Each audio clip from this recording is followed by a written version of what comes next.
আসসালামু আলাইকুম। IEEE student branch Chittagong university কর্তৃক আয়োজিত আজকের webinar research and job opportunities in middle ইস্টে আপনাদের সবাইকে আমন্ত্রণ জানাচ্ছি। IEEE student branch Chittagong university বর্তমান করোনা পরিস্থিতিতে বিগত ১ বছরের বেশি সময় ধরে অনলাইনে নিজেদের কার্যক্রম চালিয়ে নিয়ে যেতে সক্ষম হয়েছে। এই ধারাবাহিকতায় আমরা আজকের ওয়েবিনার আয়োজন করেছি। আজকের ওয়েবিনারে আমাদের চেয়ার হিসেবে থাকছেন professor doctor Mohammad Abdul Alim sir, IEEE student branch Chittagong ইউনিভার্সিটির কাউন্সিলর।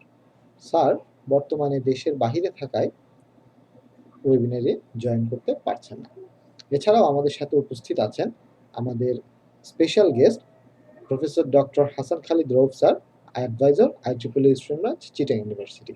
এছাড়া আমাদের স্পিকার হিসেবে থাকছেন Tausifur Rahman, department of electrical and electronic engineering এর একজন প্রাক্তন ছাত্র। অনুষ্ঠানের এই পর্যায়ে আমি আমাদের আজকের special guest doctor Hasan Khalid Rauf স্যারকে তার মূল্যবান বক্তব্য প্রদান করার জন্য অনুরোধ জানাচ্ছি। আজকের এই আলোচনায় আমি সবাইকে স্বাগত জানাচ্ছি।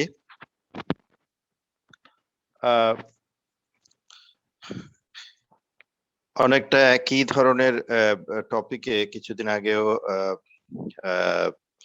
আরেকটি ওয়েবিনার হয়েছিল। অবশ্য পার্টিসিপেন্ট যে গেস্ট স্পিকার তার ধরন থেকে আসলে একই, কিন্তু টপিকটা হয়তো একটু ভিন্ন। দুইজনেই পিএইচডি অনগোয়িং পিএইচডি স্টুডেন্ট সেরকম ছিল হয়তো, বা জিআরই কেন্দ্রিক একটা বোধহয় টাইটেলের একটা ছিল।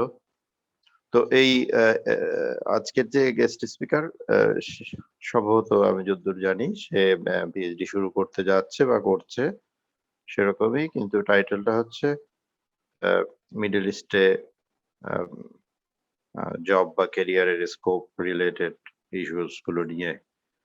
তো এখানে দুটো জিনিস আসলে এক্সপেক্ট করি ওর কাছ থেকে। একটা হচ্ছে যেহেতু সে একটা মিডল ইস্টার্ন ইউনিভার্সিটিতে পিএইচডি করতে যাচ্ছে বা করছে, সেই অ্যাসপেক্টে কি হবে, কিরকম হবে একজন অ্যাসপারেন্ট গ্রাজুয়েটের অ্যাপ্রোচ ট্র্যাডিশনাল ওয়েস্টার্ন কোনো ইউনিভার্সিটিতে যেভাবে অ্যাপ্লাই করা হয় সেরকমই কিনা, নাকি ভিন্ন কোনো নেটওয়ার্কিং দরকার আছে কিনা ফান্ডিং এর জন্য, জিআরই বা এরকম কোন স্কোরের দরকার আছে কিনা, এবং ওখানকার এনভায়রনমেন্ট কেমন, রিসার্চ এনভায়রনমেন্ট, ফ্যাসিলিটিস, আদার প্রসপেক্টস কেমন। এটা একটা দিক। আর একটা দিক হচ্ছে যেটা আজকে টাইটেল আসলে, যে মিডল ইস্টে জব এবং ক্যারিয়ারের প্রসপেক্ট নিয়ে আলোচনা বা এক্সপ্লোর করার অপশন এবং মোড, সেগুলো নিয়ে আলোচনা। সেটা ব্যাপারেও আশা করি আজকের গেস্ট স্পিকার তথ্যবহুল আলোচনা করবে। তা আমি আর কথা দীর্ঘ না করে গেস্ট স্পিকার দিয়ে যাচ্ছি। এখানে আর একটা জিনিস বলে রাখি, অনেকেরই ইন্টারেস্ট থাকে এই মিডল ইস্টার্ন কান্ট্রির দিকে। অনেকে হয়তো ওয়েস্টার্ন কান্ট্রিতে হায়ার স্টাডিজ কিছুটা সময় জব টপ করে এসে আবার এই মিডল ইস্টার্ন কান্ট্রিগুলোতে ক্যারিয়ার খুঁজে বেশ কিছু কারণে। এখানে ট্যাক্স ফ্রি হয় সাধারণত এইসব কান্ট্রিতে, এর একটা মেজর অ্যাডভান্টেজ। তুলনামূলক ইজিয়ার লাইফস্টাইল ওয়েস্টার্ন কান্ট্রির সেই ফাস্ট এবং হার্ড লাইফস্টাইল থেকে। আরো একটা অ্যাসপেক্ট থাকে, অনেকের রিলিজিয়াস অ্যাসপেক্ট থাকে, সেদিক থেকেও অনেকটা পজিটিভ দিক অনেকের জন্য। এই সব মিলিয়ে আসলে এটা খুবই ইন্টারেস্টিং একটা টপিক আসলে ইনফ্যাক্ট। তো আমি অনেক কিছু আশা করি যে গেস্ট স্পিকার থেকে আমাদের গ্রাজুয়েট বা আপকামিং গ্রাজুয়েট অনেক কিছু জানতে পারবে। তো আমার কথা এখানেই শেষ করছি। সবাইকে ধন্যবাদ। ধন্যবাদ স্যারকে। অনুষ্ঠানের এই পর্যায়ে আমরা IEEE স্টুডেন্ট ব্রাঞ্চের অ্যাক্টিভিটি নিয়ে একটি ছোট ভিডিও দেখে নিচ্ছি।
ধন্যবাদ সবাইকে।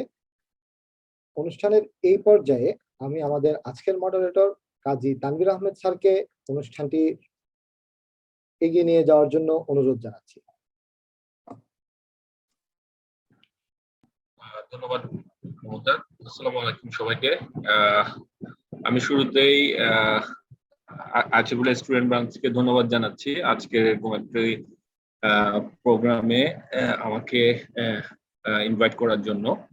আর আমি অবশ্যই আমাদের সাথে আছেন আমাদের শ্রদ্ধেয় প্রফেসর ডক্টর হাসান খালেদ রৌফ, যিনি আসলে শুরু থেকেই IEEE স্টুডেন্ট ব্রাঞ্চের সাথে খুব অ্যাক্টিভলি পার্টিসিপেট করছেন বিভিন্ন প্রোগ্রামে। উনি নিজেও কাউন্সিলর ছিলেন এর আগে।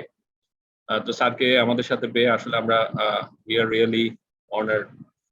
তো আজকের স্পিকার হচ্ছে আমাদের তৌসিফ রহমান। সে আমাদের applied physics, electronics and communication engineering এর ডিপার্টমেন্ট ছিল আগে, এখন বর্তমানে ইলেকট্রিক্যাল এন্ড ইলেকট্রনিক ইঞ্জিনিয়ারিং এর 13তম ব্যাচের ছাত্র। সে আবার আমাদের ডিপার্টমেন্ট আন্ডারগ্রেড করেছে। এরপর ঢাকা ভার্সিটিতে মাস্টার্স করেছে বায়োমেডিক্যাল ইঞ্জিনিয়ারিং এ। গত বছর 2020 জুনে সে রিসার্চ অ্যাসিস্ট্যান্ট হিসেবে ইউনিভার্সিটি অফ কাতারের department of electrical engineering A join করেছে। মোস্ট প্রবাবলি কোভিড এর কারণে সে ফিজিক্যালি সেখানে যেতে পারে নাই। এই বছরের মার্চে সে বর্তমানে কাতারে জয়েন করলো। এখন আসলে আজকে সেশনটা একটু ডিফারেন্ট কম্পেয়ার টু আমরা IEEE স্টুডেন্ট ব্রাঞ্চের অ্যাক্টিভিটি গুলোতে যা দেখলাম। আমাদের সেটা হায়ার স্টাডি গ্রুপ হোক বা যে কোনো ক্ষেত্রেই হায়ার স্টাডি রিলেটেড যে কোনো কিছুর ক্ষেত্রে দেখা যায় পশ্চিমা দেশগুলোর ক্ষেত্রে মোটামুটি ভালো ইনফরমেশন পাওয়া যায়। এই ক্ষেত্রে আজকের ওয়েবিনারটা একটু ডিফারেন্ট, যেটা আমাদের প্রফেসর রৌফ যথাযথই বলেছেন যে একটু ডিফারেন্ট পার্সপেক্টিভে হয়তো কথাবার্তাগুলো একই হবে, কিন্তু এটা আসলে ইন্টারেস্টিং হওয়ার কথা। মিডল ইস্ট একটা একটা মানে আনএক্সপ্লোরড এরিয়া আমি বলবো আমাদের স্টুডেন্টদের জন্য, যেখানে তৌসিফ একটা নিউ নতুন জায়গায় যাচ্ছে, সে কিভাবে এক্সপ্লোর করেছে, সে কিভাবে অ্যাপ্লাই করেছে, বা এই অপরচুনিটি সে কিভাবে পেলো, কি কি কোয়ালিফিকেশন দরকার, প্লাস এখান থেকে ডিগ্রি করার পর এরপর ফিউচারে কি করতে পারে, কি অপরচুনিটি পাওয়া যাবে, এই জিনিসগুলো সে যদি হাইলাইট করে, তাহলে আমার কাছে মনে হচ্ছে আমাদের যারা পার্টিসিপেন্ট আছে, আর এটা যেহেতু ইউটিউব চ্যানেলে যাবে, পরে হয়তো অন্যান্য স্টুডেন্টরা এখান থেকে হেল্পফুল কিছু ইনস্ট্রাকশন পাবে।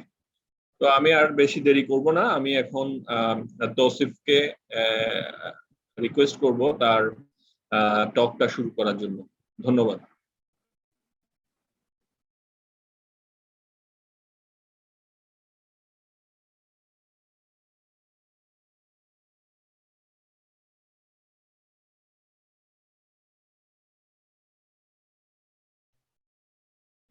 Thank you, sir.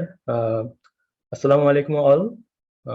আমি অনুষ্ঠানের ফার্স্টে থ্যাংক ইউ জানাচ্ছি IEEE চিটাং ইউনিভার্সিটি ব্রাঞ্চ এবং মোহাম্মদ হাসানকে এত সুন্দর একটা প্ল্যাটফর্মে আমাকে কথা বলার সুযোগ করে দেওয়ার জন্য।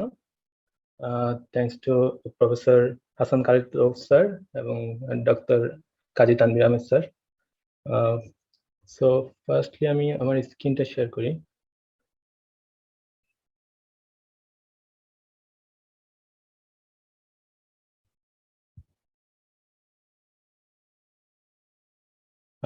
স্ক্রিন দেখা যাচ্ছে না? জি ভাইয়া, দেখা যাচ্ছে। ওকে।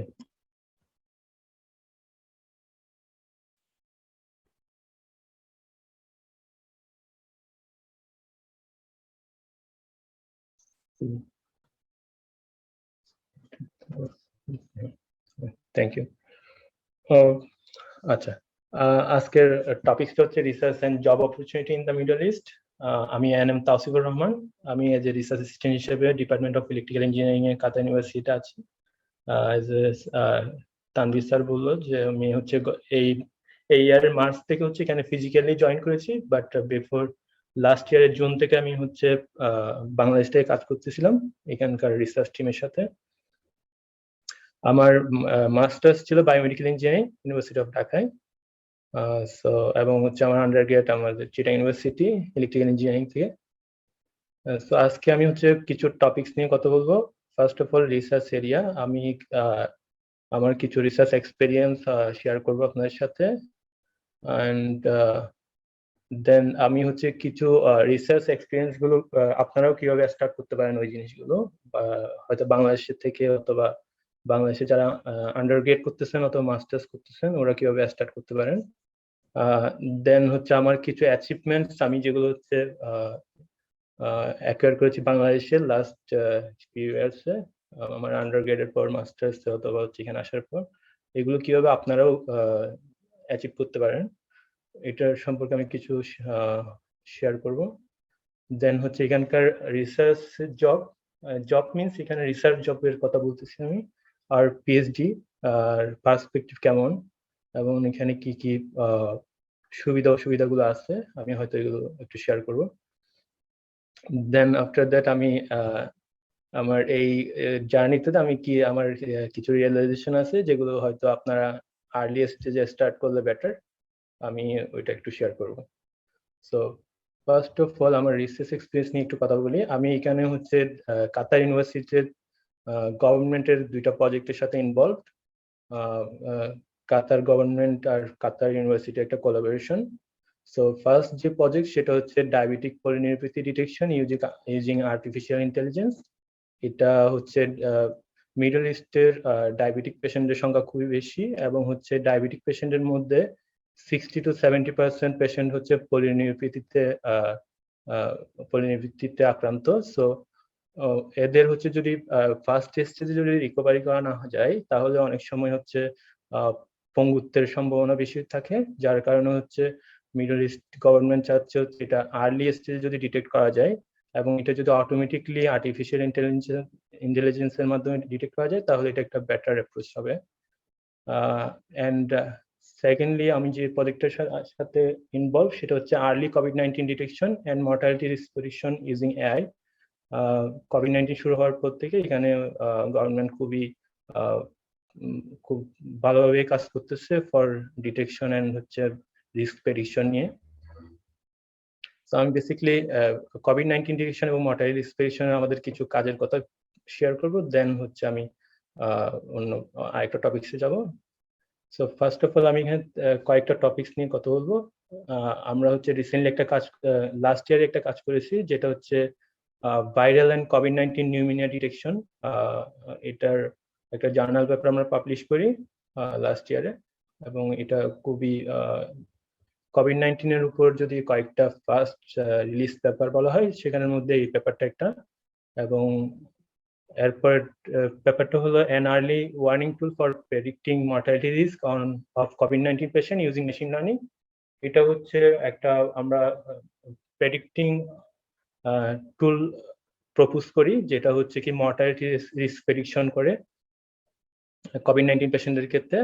এবং এটা হচ্ছে এখানকার কাতারের হচ্ছে হামাদ মেডিকেল হসপিটাল নামে একটা হসপিটাল আছে, এখানে এটা ইউজ হচ্ছে এখন ফর ট্রায়ালিং পারপাস। হয়তো এটা আমরা গ্লোবালি রিলিজ করবো ইনশাল্লাহ।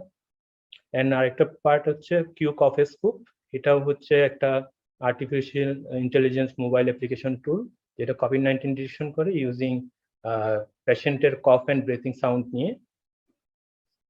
তো ফার্স্ট অফ অল কোভিড-19 নিউমোনিয়া আর ভাইরাল নিউমোনিয়া, আমরা ইউজুয়ালি জানি যে হচ্ছে কোভিড-19 এটা হচ্ছে একটা নিউমোনিয়াটা হচ্ছে একটা ভাইরাল ইনফেকশন, ভাইরাসের রেসপেক্টে হয়, এবং হচ্ছে ভাইরাল নিউমোনিয়া এটাও হচ্ছে ভাইরাসের জন্য হয়। সো এদের মধ্যে একটা ডিফারেন্স আছে ইউজুয়ালি, যেটা হচ্ছে চেস্ট এক্সরেতে নর্মালি বোঝা যায় না, বাট যখন হচ্ছে যারা হচ্ছে স্পেশাল রেডিওলজিস্ট তারা হচ্ছে এই জিনিসগুলো ইজিলি ডিটেক্ট করতে পারে।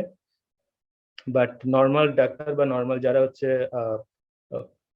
কম অভিজ্ঞ রেডিওলজিস্ট তারা এটা ডিটেক্ট করাটা অনেক টাফ হয়ে যায় ওদের জন্য। সো আমরা হচ্ছে এখানে আমরা যে কাজটা করি সেটা আমাদের মেইন এম ছিল হচ্ছে কি কোভিড-19 নিউমোনিয়া ডিটেকশন করা চেস্ট এক্সরে থেকে।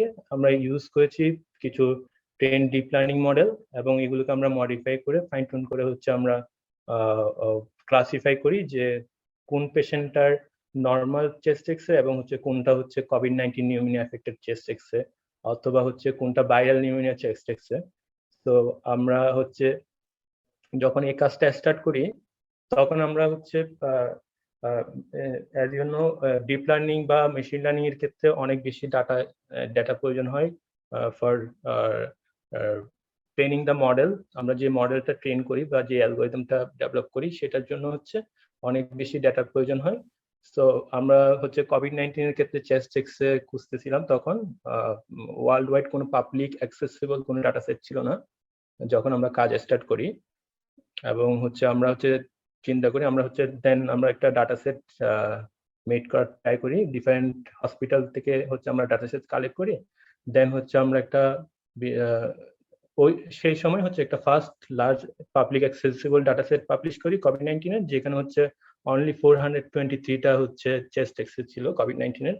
এবং এটা আমরা হচ্ছে ওপেনলি পাবলিকলি অ্যাক্সেসিবল করে দিই ফর যারা হচ্ছে এই ফিল্ডে রিসার্চ করতে চায় তাদের জন্য।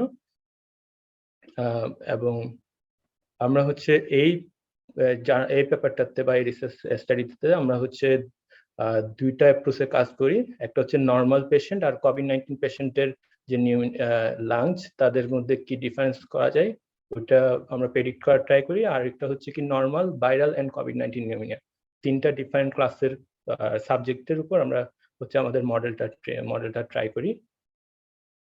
এন্ড আমরা ফাইনালি হচ্ছে আমরা খুবই ভালো অ্যাকুরেসি পাই এবং সেন্সিটিভিটি পাই। অ্যাজ ইউ নো মেডিকেল টার্মে হচ্ছে সেন্সিটিভিটিটা খুবই ইম্পর্টেন্ট, বিকজ আমাদের যে ক্লাসগুলো থাকে ডিফারেন্ট ক্লাস, হয়তো যেমন এখানে normal, viral class, normal class এবং হচ্ছে কোভিড-19 ক্লাস। সো এখানে সেন্সিটিভ ক্লাস হচ্ছে কোভিড-19 নিউমোনিয়া। এবং যখন এই সেন্সিটিভ ক্লাসের অ্যাকুরেসি বা প্রিসিশন বা সেন্সিটিভিটি খুব ভালো থাকে, তখন হচ্ছে আমাদের মডেলটা খুব ভালো কাজ করতেছে ফর কোভিড-19 এর জন্য বলা যায়। সো আমাদের কোভিড-19 এর জন্য অ্যাবাউট 98% সেন্সিটিভিটি হচ্ছে এই মডেলটা কাজ করে। এবং আমি যদি এখানে কিছু রেজাল্ট দিয়েছি আমরা হচ্ছে প্রায় 8টা মডেল, ডিফারেন্ট মডেল ট্রাই করি, ডিফারেন্ট ডিজাইনের মডেল। সো ওখানকার মধ্যে ড্যান্সনেট মডেল, যেটা ড্যান্স মডেল বলি আমরা, সেটা হচ্ছে খুবই ভালো পারফরমেন্স করে, এটা 98% অ্যাকুরেসিতে পারফরমেন্স করে। এখানে যদি রাইট সাইডে দেখেন তাহলে এখানে হচ্ছে মডেলের ক্ষেত্রে ডিফারেন্ট লেয়ারের ক্ষেত্রে ইমেজগুলো দেওয়া আছে, মানে ডিফারেন্ট লেয়ারে মডেলটা কিভাবে হচ্ছে ইমেজগুলোকে রিড করতেছে।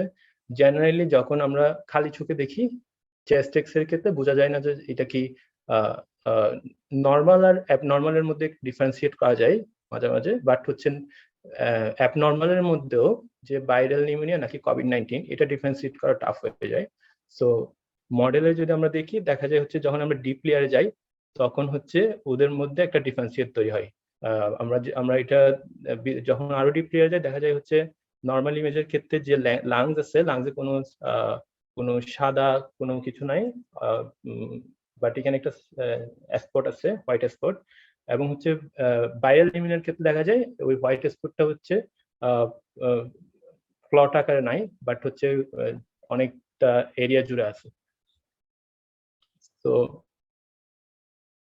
এটা হচ্ছে আমাদের কোভিড-19 নিয়ে এই পেপারটা আমরা পাবলিশ করি, এবং এটা খুবই অনেক মানুষই হচ্ছে এটার উপর কাজ করে এই পেপারটা এবং হচ্ছে এই ডাটা সেটটার উপরে।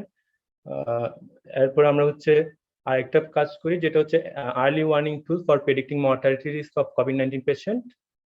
এটাতে আমরা যেটা ট্রাই করি সেটা হচ্ছে জেনারেলি কি হয়, মেডিকেলে যখন একটা পেশেন্ট আসে তখন ওই পেশেন্টটার রিস্ক ফ্যাক্টরটা বোঝা যায় না যতক্ষণ পর্যন্ত না আমরা ওদের ক্লিনিক্যাল রিপোর্ট দেখি। ক্লিনিক্যাল রিপোর্টের মধ্যে যেটা আমরা ব্লাড বায়োমার্কার বলি, বায়োমার্কার রিপোর্ট, ওই রিপোর্টগুলো না দেখলে ওইটার রিস্কটা প্রেডিক্ট করা টাফ হয়ে যায়। সো এবং হচ্ছে ওই রিপোর্টটা দেখেও অনেক সময় কনফিউজড হয় যে মানে এটা কি 1 উইকস পর এটার আর মর্টালিটি রিস্ক কি বাড়বে না কমবে, এটা প্রেডিক্ট করা একটু টাফ হয়ে যায়। সো আমরা হচ্ছে ট্রাই করেছি হচ্ছে আমরা একটা ডাটা সেট কালেক্ট করেছি ফ্রম চায়না থেকে, যেটা 375 পেশেন্টের ডেটা রয়েছে যারা হচ্ছে অল আর কোভিড-19 পজিটিভ, এবং এদের মধ্যে হচ্ছে কিছু পেশেন্ট আছে যারা হচ্ছে ডেথ হয়েছে এবং কিছু পেশেন্ট আছে যারা হচ্ছে সার্ভাইভ হয়েছে, কিন্তু অল আর কোভিড-19। এবং এদের ডিফারেন্ট ডেমোগ্রাফিক ডেটা এবং ক্লিনিক্যাল ডেটা এখানে মানে ওদের ডেটা সেটে ওরা আমাদেরকে শেয়ার করেছে। যেখানকার মধ্যে হচ্ছে ডেমোগ্রাফিক ডেটা মিনস হচ্ছে ওদের এজ, জেন্ডার, ওই পেশেন্টটার আর কি ডায়াবেটিস ছিল না, স্মোক করতো না করতো, এই ডিফারেন্ট ডেটাগুলোকে আমরা ডেমোগ্রাফিক ডেটা বলি। আর ক্লিনিক্যাল ডেটা হচ্ছে যেমন ব্লাড বায়োমার্কার্স গুলো আমরা বলি। ব্লাড বায়োমার্কার্স মিনস আমরা প্লাটিলেট কাউন্ট আর নিউট্রোফিলস, যে ব্লাডের যে ডিফারেন্ট বায়োমার্কার, এগুলোকে আমরা ক্লিনিক্যাল ক্যারেক্টারিস্টিক্স কাউন্ট করি। তো আমরা হচ্ছে এই কাউন্ট গুলো দেখে, এবং ওখানে ইন্টারেস্টিং থিং হচ্ছে ওখানকার যে ডাটা সেট ওরা আমাদেরকে শেয়ার করে, ওই ডাটা সেটে হচ্ছে ওরা ডিফারেন্ট একটা পেশেন্টের ফার্স্ট ডে যখন হচ্ছে ও অ্যাডমিশন নেয় তখনকার ডেটা ওরা শেয়ার করে, এবং হচ্ছে ও যখন রিলিজ করে ওই পেশেন্টটাকে হসপিটাল থেকে ওই সময়ের ডেটা ওরা শেয়ার করে। এবং হচ্ছে ওই পেশেন্টটা কি সার্ভাইভ করছে নাকি আউটকাম করে তার ডেথ অবস্থায় ওদেরকে ওই পেশেন্টটাকে রিলিজ করছে, সেই দুইটাই ওরা মানে ওই আউটকামটা একসাথে শেয়ার করে। সো আমরা হচ্ছে ট্রাই করি একটা পেশেন্টের ফার্স্ট ডে ডাটা নিয়ে, যে ও 7 ডেজ পর যখন রিলিজ হচ্ছে তখন কি ও পেশেন্টটা সার্ভাইভ অবস্থায় থাকবে নাকি মানে ওটা ডেথ হয়ে যাবে। ওই জিনিসটা আমরা যদি ফার্স্ট ডেতে প্রেডিক্ট করতে পারি তাহলে হয় কি আমাদের ওই প্রেডিকশনের উপর রেসপেক্ট করে ওই পেশেন্টটার উপর কেয়ার নেওয়া শুরু করতে পারি আমরা। যদি ফার্স্ট ডেতে আমরা জানতে পারি যে ওই পেশেন্টটা মর্টালিটি রিস্ক খুবই বেশি, ফ্যাক্টর বেশি, তাহলে আমরা ফার্স্ট ডেতে ওকে আইসিইউতে কনভার্ট করলাম, আইসিইউতে পাঠালাম, অথবা ওকে এক্সট্রা কেয়ার নেওয়া যায়। তো এই আমরা যে জিনিসটা মানে আমরা হচ্ছে একটা নোমোগ্রাম বেস প্রেডিক্টিং টুল প্রপোজ করি, নোমোগ্রাম বেসড প্রেডিকশন টুল এটা হচ্ছে ক্লিনিশিয়ান রিসার্চারদের জন্য খুবই একটা পপুলার টপিকস। নোমোগ্রাম হচ্ছে এটা একটা গ্রাফ যেখানকার মাধ্যমে হচ্ছে ক্লিনিশিয়ানরা স্ট্যাটিস্টিক্যাল অ্যানালাইসিস করতে পারে অথবা কিছু মডেল প্রেডিকশনের রিস্ক ক্যালকুলেশন করতে পারে। সো আমরা যে কাজটা করি আমরা হচ্ছে দেখি হচ্ছে আমাদের মডেল 5টা ডিফারেন্ট বায়োমার্কারস নিয়ে হচ্ছে দেখা যায় খুব ভালো প্রেডিক্ট করতে পারতেছে যে ওই পেশেন্টটা কি সার্ভাইভ করবে না ডেথ হবে। তো আমরা একটা স্কোর প্রপোজ করি যেটাকে বলা হয় LNLCA স্কোর। এটার মধ্যে 5টা ডিফারেন্ট 4টা বায়োমার্কার আর একটা হচ্ছে demographic data. So L means LDH lactate dehydrogenase বলে, N মিন্স হচ্ছে neutrophil percentage, L means lymphocyte percentage এবং C means CRP C reactive protein এবং A হচ্ছে H। সো H একটা হচ্ছে খুব বড় factor for detecting the risk of mortality. So আমরা দেখি কি আমাদের যে স্কোরটা আমরা ডেভেলপ করি ওই স্কোরটা অ্যাবাউট 99.56% অ্যাকুরেসিতে হচ্ছে আগের থেকে প্রেডিক্ট করে দেয় যে কি ওই পেশেন্টটা কি লো রিস্ক পেশেন্ট নাকি মডারেট রিস্ক পেশেন্ট নাকি হাই রিস্ক পেশেন্ট। সো এখানে যদি দেখেন তাহলে এখানে আমরা লেফট সাইডে যে গ্রাফটা আছে এটাকে বলা হয় নোমোগ্রাম গ্রাফ। এই গ্রাফের মধ্যে হচ্ছে কি ইউজুয়ালি এই গ্রাফটা ক্লিনিশিয়ানরা খুবই পছন্দ করে এবং হচ্ছে ওরা এটা ইউজ করতে স্বাচ্ছন্দ্য বোধ করে। সো এখানে হচ্ছে যদি একটা পেশেন্টের এজ, নিউট্রিফিল, লিম্ফোসাইট, LDH এবং হচ্ছে CRP যদি জানা থাকে তাহলে আপনি বলতে পারবেন যে ওই পেশেন্টটার এখন মর্টালিটি রিস্ক বা ডেথ প্রবাবিলিটির রিস্ক ফ্যাক্টরটা কেমন থাকতে পারে। সো আমরা এখানে স্কোর গুলো হচ্ছে এখান থেকে ওরা কাউন্ট করতে পারে। যেমন এজ যদি 70 হয় তাহলে এখান থেকে ওরা হচ্ছে একটা স্কেলিং করে, এটা হচ্ছে টোটাল, এটা হচ্ছে স্কোরিং সিস্টেম। সো এজ যদি 70 হয় ওর স্কোর হচ্ছে 3.95। এভাবে হচ্ছে LDH যদি 495 হয় তাহলে ওর স্কোর হচ্ছে 2.65। সো 5টার জন্য 5টা স্কোর নিয়ে আমরা একটা টোটাল স্কোর কাউন্ট করি। এই টোটাল স্কোরটার এখানে হচ্ছে টোটাল স্কোর একটা স্কেল আছে এবং হচ্ছে এখানে আমাদের মডেলের যে আউটপুট ওইটার একটা স্কেল আছে। সো টোটাল স্কোর যদি 13.7 হয় তাহলে এই 13.7 ওর মর্টালিটি রিস্ক হচ্ছে 80%, 0.8 মিনস হচ্ছে 80% death probability. Beside of that আমরা হচ্ছে একটা অ্যাপ্লিকেশন প্রপোজ করি যেটা হচ্ছে ওয়েব এবং মোবাইলের অ্যাপ্লিকেশন হিসেবে আছে।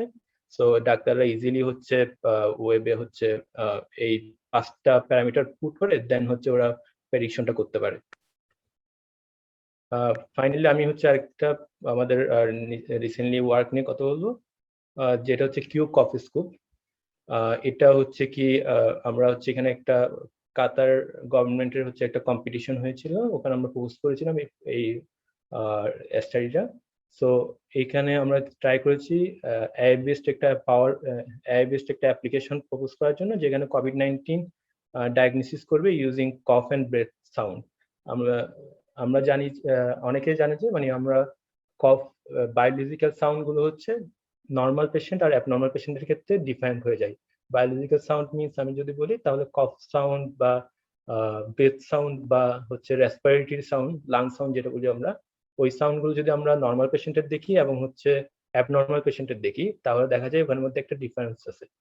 সো আমরা হচ্ছে একটা ওয়েবে এবং হচ্ছে স্মার্টফোনের একটা অ্যাপস প্রপোজ করি যেখানে হচ্ছে মানুষ ডিফারেন্ট পেশেন্ট বা সাবজেক্ট থেকে কফ এবং ব্রেদিং সাউন্ড রেকর্ড করবে, দেন ওই সাউন্ডটা হচ্ছে আমাদের ওয়েবের মাধ্যমে আমাদের সার্ভারে আমাদের মেশিনে এটা ট্রান্সফার করবে। দেন আমরা হচ্ছে আমাদের যে মডেল আমরা ট্রেন করেছি মেশিন লার্নিং মডেল ওইটা হচ্ছে প্রেডিক্ট করে একটা হচ্ছে স্ক্রিনে আউটপুট শো করবে।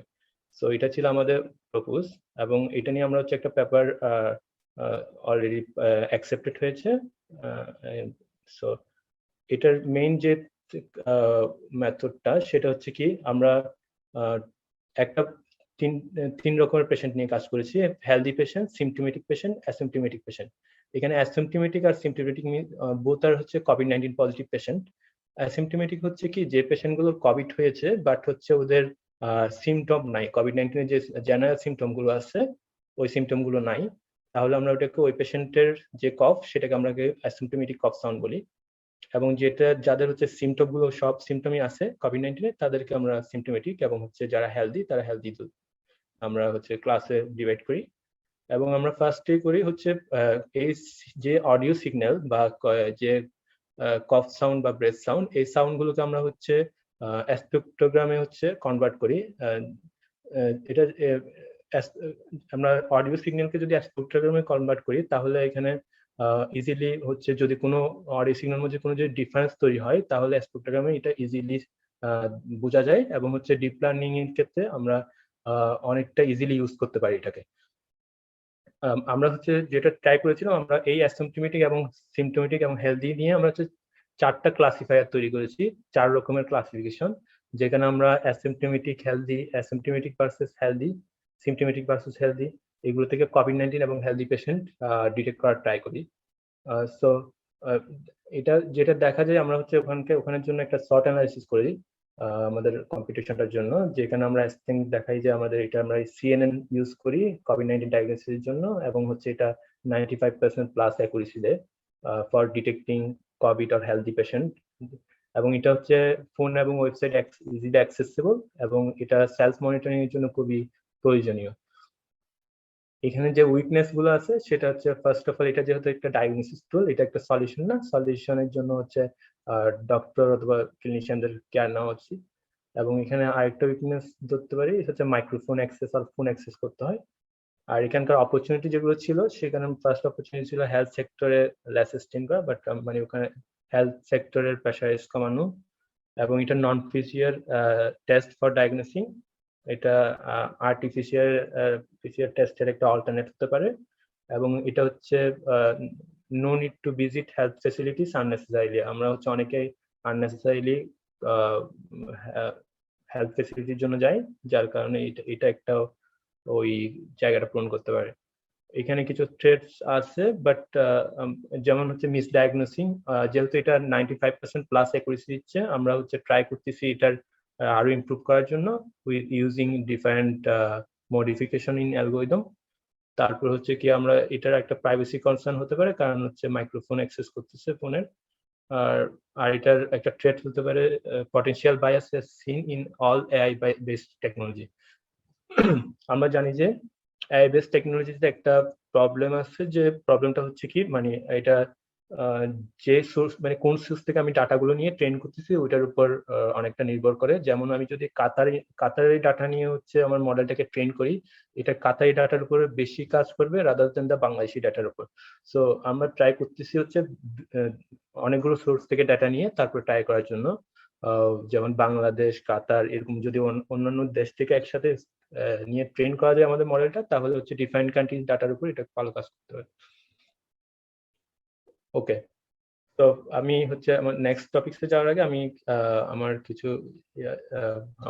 কিছু কথা শেয়ার করি, যে আমি হচ্ছে চিটাং ইউনিভার্সিটিতে হচ্ছে আন্ডারগ্রেড করি 2013-14 বেস সেশনে, এবং আমার আন্ডার গ্রাজুয়েশন কমপ্লিট হয় হচ্ছে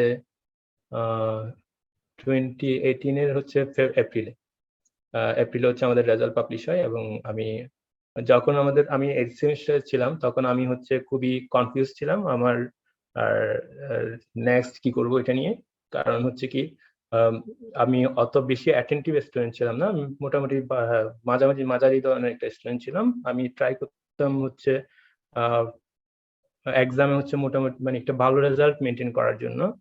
সো বাট আমার বেসিক অথবা বেসটা ফাউন্ডেশনটা খুবই দুর্বল ছিল, যার কারণে আমি যখন 8th সেমিস্টারে থাকি তখন আমি চিন্তা করতেছিলাম যে মানে আমি এরপরে কি করব, আমি কি এরপরে কি মাস্টার্স করা উচিত, নাকি আমার এরপরে জব করা উচিত, অথবা আমার এরপরে কি করা উচিত। আমি তখন যখন ওই সময় আমার হচ্ছে হাতে কয়েকটা অপশন পাই, যেমন হচ্ছে কি আমি ফার্স্ট চিন্তা করি আমি বাইরে মাস্টার্স করব। বাইরে মাস্টার্স মিনস আমি দেশের বাইরে চিন্তা করতেছিলাম না, কারণ হচ্ছে কি আমার তখন রিসার্চ এক্সপিরিয়েন্স ছিল না, এবং আমি রিসার্চ নিয়ে অত বেশি কাজ, মানে কোনো রিসার্চে কাজই করিনি বলতে গেলে। সো এবং হচ্ছে কি আমি চিন্তা করতেছিলাম বাংলাদেশে যদি ঢাকা ইউনিভার্সিটি বা বুয়েট থেকে মাস্টার্স করা যায় কোন একটা সাবজেক্টে, ওইটা কি কোনো এফেক্ট করতে পারে কিনা। এরপর আমি আরো চিন্তা করতেছিলাম, যেহেতু আমার বেসটা খুবই ফাউন্ডেশন অত বেশি স্ট্রং ছিল না, আমাদের ইলেকট্রিক্যাল ইঞ্জিনিয়ারিং ডিপার্টমেন্টের যে সাবজেক্টগুলো আছে ওগুলোর উপর। তো আমি চিন্তা করতেছিলাম হচ্ছে আমি কি অন্য কোনো সাবজেক্টে মাস্টার্স করবে কিনা, যেমন হচ্ছে আইবি এর এমবিএ অথবা এরকম কিছু। সো আমি এটা একটা অপশন রাখছিলাম, এবং আরেকটা অপশন ছিল আমি জবের জন্য ট্রাই করবো ইলেকট্রিক্যাল ইঞ্জিনিয়ারিং ফিল্ডের যে জবগুলো আছে যেমন ডেস্কো, পিডিবি। তো এগুলোতে আমি মানে প্রিপারেশন নিয়ে এখানে অ্যাপ্লাই করবো। এরপর আরেকটা অপশন ছিল, সেটা হচ্ছে একদম না হলে বিসিএস। আমাদের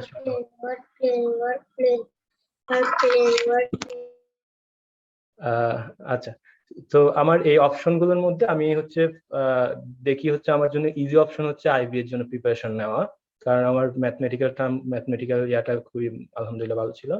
সো আমি আইবি এর জন্য প্রিপারেশন নিই। ইন দ্য মিন টাইম আমাদের একটা 12 বেসে একজন বড় ভাই রাজা ভাই, উনি হচ্ছে আমাকে বলে ঢাকা ইউনিভার্সিটির হচ্ছে বায়োমেডিক্যাল ফিজিক্স হচ্ছে মাস্টার্স স্টুডেন্ট নিচ্ছে অ্যাডমিশনের জন্য।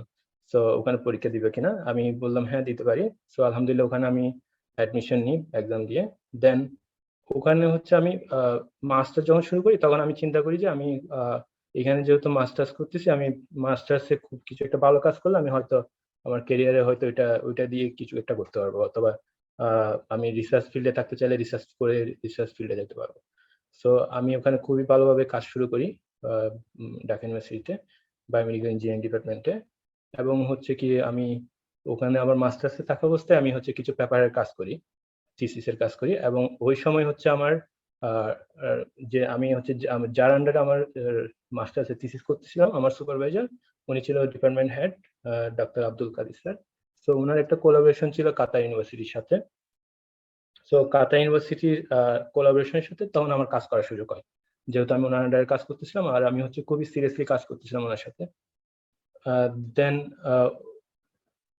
ওখান থেকে আমি হচ্ছে আস্তে আস্তে আমার রিসার্চের কাজগুলো শুরু করি। তো ওই যে আমি আমার বলতে গেলে আমি রিসার্চকে কাজ শুরু করি হচ্ছে 2019 থেকে 2019 থেকে, এবং হচ্ছে এখন 2020-2021। সো এই কয়েক বছর আমি কিছু মানে আমি অনেক ডেডিকেটেডলি কাজ করি এবং হচ্ছে আমি কিছু পেপার পাবলিশ করি। যে সো আমি এই অ্যাচিভমেন্ট গুলো বলতেছি কারণ হচ্ছে কি যারা হচ্ছে এখনো মাস্টার্স বা আন্ডারগ্রেড কমপ্লিট করেছে বাট হচ্ছে রিসার্চের তেমন কোনো আইডিয়া নাই, আমি মনে করি যে এখনই সময়, মানে এখন থেকে স্টার্ট করলে পারা যায়। সো এখন থেকে স্টার্ট করলে হয়তো মানে এটা এটা আমাদের জন্য, মানে যারা এখন স্টার্ট করে তাদের জন্য খুব উপকারী হবে। তো আমি হচ্ছে এই লাস্ট 1.5 ইয়ারে আমি হচ্ছে 14টা জার্নাল পাবলিশ করি আলহামদুলিল্লাহ, এবং এখানে 12টা পাবলিশড জার্নাল অলরেডি, এবং হচ্ছে 2টা অ্যাকসেপ্টেড হয়েছে, এটা প্রুফ রিড ভার্সন আছে। তো এইগুলো আলহামদুলিল্লাহ অনেকগুলো পেপারে আমাদের জার্নালগুলোকে সাইট করে। এবং হচ্ছে আমি 2টা বুক চ্যাপ্টার পাবলিশ করি এবং একটা 1 কনফারেন্স পেপার পাবলিশ করি। তো আমি মনে করি এগুলো সময়টা অত বেশি না, বাট হচ্ছে যদি এখনই স্টার্ট করা যায় সবার জন্য এটা উপকারী যারা হচ্ছে রিসার্চ ফিল্ডে থাকতে চায়। আর সো আমার মনে হয় রিসার্চ জব বা রিসার্চ পিএইচডি অর মাস্টার্স যেটা করতে চাই আমরা এখনই স্টার্ট করতে পারি, যারা হচ্ছে আন্ডারগ্রেডের লাস্ট ইয়ার আছি, অথবা হচ্ছে আমরা আন্ডারগ্রেড শেষ করে মাস্টার্স করতেছি, অথবা মাস্টার্সের লাস্ট ইয়ার আছি। তো এটা আমার একটা অ্যাডভাইস হতে পারে। এন্ড সেকেন্ড থিংস হচ্ছে Kaggle COVID-19 data set award, এটা আমি শেয়ার করতেছি কেন, কারণ হচ্ছে এটার কিছু এখান থেকে হচ্ছে আপনারাও এটা করতে পারেন, মানে করলে হচ্ছে আপনারা উপকৃত হবেন। Kaggle COVID-19 data set award হচ্ছে কি একটা আমরা যে কোভিড-19 নিয়ে কাজ শুরু করি তখন আমরা হচ্ছে ডাটা সেটের ডাটা সেট খুঁজতেছিলাম অনলাইনে, পাবলিকলি অ্যাক্সেসিবল, বাট তখন কোনো ডাটা সেটই হচ্ছে অ্যাক্সেসিবল ছিল না। আমি 2020-র ফার্স্টের দিকে কথা বলতেছি। সো আমরা চিন্তা করি আমরা যেটা ডাটা সেট মেড করবো, আমরা যেটা বানাবো ডাটা সেট, সেটা আমরা পাবলিকলি শেয়ার করবো যাতে রিসার্চাররা কাজ করতে পারে। আমাদের কোনো প্রফিটের ইন্টেনশন ছিল না বা কোনো রকম অন্য ইন্টেনশন ছিল না, জাস্ট হচ্ছে রিসার্চের কাজের জন্য। সো আমরা এটা হচ্ছে ক্যাগলে পাবলিশ করি এবং এটা খুবই পপুলার হয় এবং অনেকেই হচ্ছে ইউজ করে, প্রায় লাখের উপর হচ্ছে ভিউজ এবং ইউজ করে এখানে আমাদের ডাটা সেটটা। সো এই ডাটা সেটটা পাবলিশ করার 2 মাসের মধ্যে আমাদেরকে হচ্ছে ক্যাগল থেকে হচ্ছে একটা ইমেল করে যে মানে তোমাদের ডাটা সেটটা হচ্ছে অ্যাওয়ার্ডের জন্য সিলেক্টেড হয়েছে, তোমরা হচ্ছে $1500 মতো পাবা তুমি, সো এটা তখন যখন আমি রিসার্চ স্টার্ট করতেছি তখন এটা $1500 এটা খুবই মোটিভেট করে আমাকে। আমি মনে করি এটা বলার কারণ হচ্ছে কি, আপনারা যারা হচ্ছে রিসার্চ করতেছেন, রিসার্চ স্টার্ট করতেছেন, তারা হচ্ছে ডিফারেন্ট ডাটা সেট ক্রিয়েট করেন অথবা ডাটা সেট কালেক্ট করেন ডিফারেন্ট সোর্স থেকে। সো আপনারা চাইলে ওই ডাটা সেট গুলো হচ্ছে কম্বাইন করে পাবলিকলি রিসার্চের রেসপেক্টে শেয়ার করতে পারেন। সো এটাতে হয়তো অনেক সময় অ্যাওয়ার্ড না পেতে পারেন, বাট হচ্ছে কিছু কানেক্টিভিটি বাড়বে এবং হচ্ছে আপনার কমিউনিটির সাথে একটা কানেকশন হবে। সো অনেকগুলো প্ল্যাটফর্ম আছে যেখানে ডাটা সেট শেয়ার করা যায়, যেমন হচ্ছে কি ক্যাগল একটা ডাটা সেট শেয়ার করার প্ল্যাটফর্ম, ফিক্সশেয়ার, তারপরে ম্যান্ডেলি, তারপর হচ্ছে IEEE ডাটাপোর্ট একটা ডাটা সেট শেয়ার করার অপশন আছে। সো এটাতে আরেকটা উপকার হচ্ছে আপনি কানেক্টিভিটি বাড়বে। যেমন আমি একটা ছোট্ট গল্প শেয়ার করি। আমি লাস্ট ইয়ার হচ্ছে পিএইচডিতে আমি যখন হচ্ছে এখানে জব করতেছি রিসার্চ অ্যাসিস্ট্যান্ট হিসেবে, তখন আমি হচ্ছে চিন্তা করছিলাম আমি পিএইচডিতে হচ্ছে এনরোল করব লাস্ট ইয়ার 2020 ফলের দিকে অ্যাপ্লাই করার জন্য চিন্তা করতেছিলাম। তখন আমি হচ্ছে কিছু প্রফেসরের ল্যাব সার্চ করতেছিলাম। আমি কানাডাতে হচ্ছে একটা ইউনিভার্সিটি আছে, UBC, university of British Columbia. So ওখানে একটা ল্যাব আছে যেটার প্রফেসরের কাজ আমার সাথে ম্যাচ করে, আমার কাজের সাথে অনেকটা ম্যাচ করে। সো আমি ফার্স্ট ওনার হচ্ছে ল্যাবে গিয়ে হচ্ছে ওনার রিসার্চের কাজ দেখতেছিলাম, পাশাপাশি দেখলাম যে ওখানে কিছু রিসার্চ অ্যাসিস্ট্যান্ট আছে। ওখানের মধ্যে একজন হচ্ছে বাংলাদেশি, যিনি হচ্ছে বুয়েট থেকে আন্ডারগ্রেড এবং হচ্ছে মাস্টার্স কমপ্লিট করে ওখানে হচ্ছে পিএইচডি করে পোস্টডক করতেছে। সো আমি ওনাকে হচ্ছে আমি মেইল করলাম যে তোমাদের ল্যাবে কি কোনো পজিশন খালি আছে কিনা, আমি হচ্ছে ঢাকা ইউনিভার্সিটি থেকে মাস্টার্স করতেছি, আমি আমার সাথে তোমাদের ইন্টারেস্ট মিলে আমি এখানে অ্যাপ্লাই করার ট্রাই করতেছি। তো উনি আমাকে ফার্স্টে যেটা বললো যে কি ওয়ালাইকুম আসসালাম Tausif, I knew you, we are using your data set in our work. So মানে এটা আমার খুবই অবাক করে, এবং আমি মানে ওইটা দিয়ে চিন্তা করলাম যে আমার ডাটা সেটটা অনেকে ইউজ করতেছে আমি জানি না, বাট এটা একটা পপুলারিটি বা কানেক্টিভিটি বাড়ায়, মানে আপনাকে অনেকে আপনার ডাটা সেট ইউজ করতেছে অনেকে। সো যারা হচ্ছে এভাবে রিসার্চের কাজ করতেছেন, আমার মনে হয় পাবলিকলি ডাটা সেট তারপর কোড এগুলো শেয়ার করে দিলে হচ্ছে কমিউনিটির জন্য মানে উপকার হয়। আমি আরেকটা অপশন, এটা হচ্ছে আইসিটি ফেলোশিপ। আমি হচ্ছে 2019 থেকে 2020 হচ্ছে আইসিটি ডিভিশন থেকে ফেলোশিপ পাই। এটা হচ্ছে আমি এটা শেয়ার করার একটা কারণ যে আমি লাস্ট যে ওয়েবিনার হয়েছিল তমাল ভাইয়ের, উনি ওখানে বললো যে একজন স্টুডেন্ট যে হচ্ছে পিএইচডি করতে চায়, তার যে ফুল প্রসেসের মধ্যে অ্যাবাউট 3.5 থেকে 4 লাখের মতো খরচ হয়। সো মিডল ক্লাস ফ্যামিলি অথবা আমাদের মতো মিডল ক্লাস যারা আছে তাদের জন্য 3.45 বা 4 লাখ এটা একটা বিশাল অ্যামাউন্ট।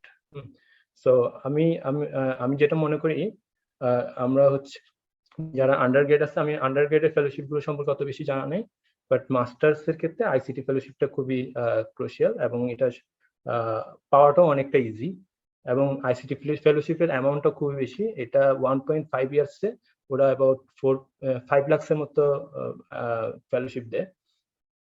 তো এটা যারা হচ্ছে এখন মাস্টার্স করতেছে বা মাস্টার্সের থিসিস আছে, ওরা এটা ইজিলি অ্যাপ্লাই করতে পারে, এবং এটা পাওয়ার রেটটাও খুবই বেশি। যেমন আমরা ঢাকা ইউনিভার্সিটি থেকে আমাদের হচ্ছে 20 জনের মতো ডিফারেন্ট ডিপার্টমেন্ট থেকে হচ্ছে আমরা অ্যাপ্লাই করি আইসিটি ফেলোশিপের জন্য, 19 জনেই হচ্ছে এই ফেলোশিপটা পাই। বাট আমি মনে করি সবার মানে আমাদের যারা মাস্টার্স করতেছে তারা সবাই, যারা থিসিস করতেছে তারা সবাই এটাতে অ্যাপ্লাই করা উচিত। এখানে যেটা অ্যাপ্লাই করলে যেটা হয়, এখানে অ্যাপ্লাই করার প্রসেসটাও খুব ইজি। এখানে ওরা আইসিটি ডিভিশন প্রত্যেক ইয়ারে 2 বা 3 বার হচ্ছে অ্যানাউন্সমেন্ট দেয় যে ওরা আইসিটি ফেলোশিপ দিবে ফর মাস্টার্স পিএইচডি স্টুডেন্টদের জন্য। এবং হচ্ছে ওরা হচ্ছে যেটা আস্ক করে সেটা হচ্ছে কি ওরা একটা অ্যাবস্ট্রাক্ট, মানে আপনার থিসিসের যে অ্যাবস্ট্রাক্টটা আছে ওই অ্যাবস্ট্রাক্টটা ওদেরকে সাবমিট করতে হবে আপনার থেকে, এবং ওই অ্যাবস্ট্রাক্টের রেসপেক্টে ওরা হচ্ছে একটা ভাইভা কল করবে। ভাইভাতে একটু বোর্ডটা একটু বড়, ওখানে প্রায় 16 জন বোর্ডের মেম্বার থাকে, এবং আপনাকে হচ্ছে 2-3 মিনিট সময় দিবে জাস্ট হচ্ছে প্রেজেন্ট করার জন্য। সো এখানে কয়েকটা জিনিস যদি মাথায় রাখা যায় তাহলে এটা পাওয়াটা অনেকটা ইজি। ফার্স্ট অফ অল হচ্ছে কি আপনার যে কাজটা করতেছেন এটা হচ্ছে বাংলাদেশে অ্যাপ্লিকেবল কিনা, সো মানে আপনি যে অ্যাবস্ট্রাক্টটা জমা দিবেন ওইটা এমন ভাবে লিখবেন যাতে হচ্ছে এটা বাংলাদেশে অ্যাপ্লিকেবল হয়। এবং আরেকটা জিনিস অনেক সময় ওরা দেখে যেটা হচ্ছে এটার সাথে আইসিটির কোনো রিলেশন করা যায় কিনা, অথবা ইন্টারনেট আইওটির কোনো রিলেশন করা যায় কিনা, ওইটা একটু দেখে।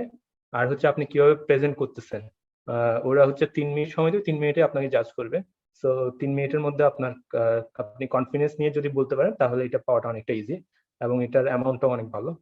সো আমি মনে করি বাংলাদেশে কিন্তু অনেকগুলো এরকম ফেলোশিপ দেয়। আমি জাস্ট মাস্টার্সের এই কয়েকটা ফেলোশিপ মানে এই ফেলোশিপটাই জানি, আর একটা ফেলোশিপ জানি। বাট আন্ডার গ্রেডও আমার মনে হয় কিছু দেয়, হয়তো সার্চ করে দেখতে হবে, সার্চ করে দেখলে হয়তো পারবেন। এনএসটি ফেলোশিপ, এটাও হচ্ছে সায়েন্স মিনিস্ট্রি থেকে দেয়। এটার অ্যামাউন্ট একটু কম, এটা অ্যাবাউট 48,000 এর মতো ওরা হচ্ছে ফেলোশিপ দেয়। বাট এটাও পাওয়াটাও অনেকটা ইজি। এটা তো আপনার হচ্ছে মাস্টার্সের থিসিসের একটা অ্যাবস্ট্রাক্ট জমা দিতে হবে, এবং হচ্ছে ওরা একটা ভাইভা কল করবে। কিন্তু এখানে ভাইভাতে গ্রুপ মেম্বার খুবই কম, 2-3 জন মেম্বার থাকে, এবং ওরা 1 মিনিট 2 মিনিট কোয়েশ্চেন করে, জাস্ট হচ্ছে কি নিয়ে কাজ করতেছি এটা নিয়ে। বাট আমার ক্ষেত্রে আমি জাস্ট একটা ফেলোশিপ নিতে পেরেছি, কারণ এখানে রুলস আছে হচ্ছে একসাথে 2টা ফেলোশিপ কন্টিনিউ করা যাবে না। সো আমি আইসিটি ফেলোশিপটা নিয়েছিলাম। আর হচ্ছে ফাইনালি আমি যেটা বলতে চাচ্ছি, Oxford ML summer school, recently আমি 2021 এর জানুয়ারিতে আমি হচ্ছে অক্সফোর্ড যে মেশিন লার্নিং সামার স্কুল একটা হচ্ছে, এটা হচ্ছে একটা অক্সফোর্ড মেডিসিন ডিপার্টমেন্ট এবং হচ্ছে সাইফার নামে একটা অর্গানাইজেশন আছে, ওদের কম্বিনেশনে ওরা হচ্ছে একটা ইন্টার্নশিপ অফার করে সামার ভ্যাকেশনে। সো এটা হচ্ছে Oxford machine learning summer school বলে। আমি এটাতে অ্যাপ্লাই করেছিলাম।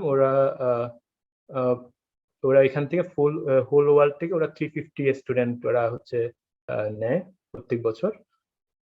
এবং এটার সুবিধা হচ্ছে কি, এখানে আপনার যেহেতু আমি মেশিন লার্নিং বা আর্টিফিশিয়াল ইন্টেলিজেন্স নিয়ে কাজ করতেছি, এখানকার কমিউনিটির সবচেয়ে মানে বড় বড় যারা পাইনিয়ার আছে ওরা এখানে হচ্ছে ক্লাস নেয়। যেমন হচ্ছে ইউসাব এনজিও, অনেকে যারা হচ্ছে মেশিন লার্নিং নিয়ে কাজ করলে ওরা চিনবে হয়তো।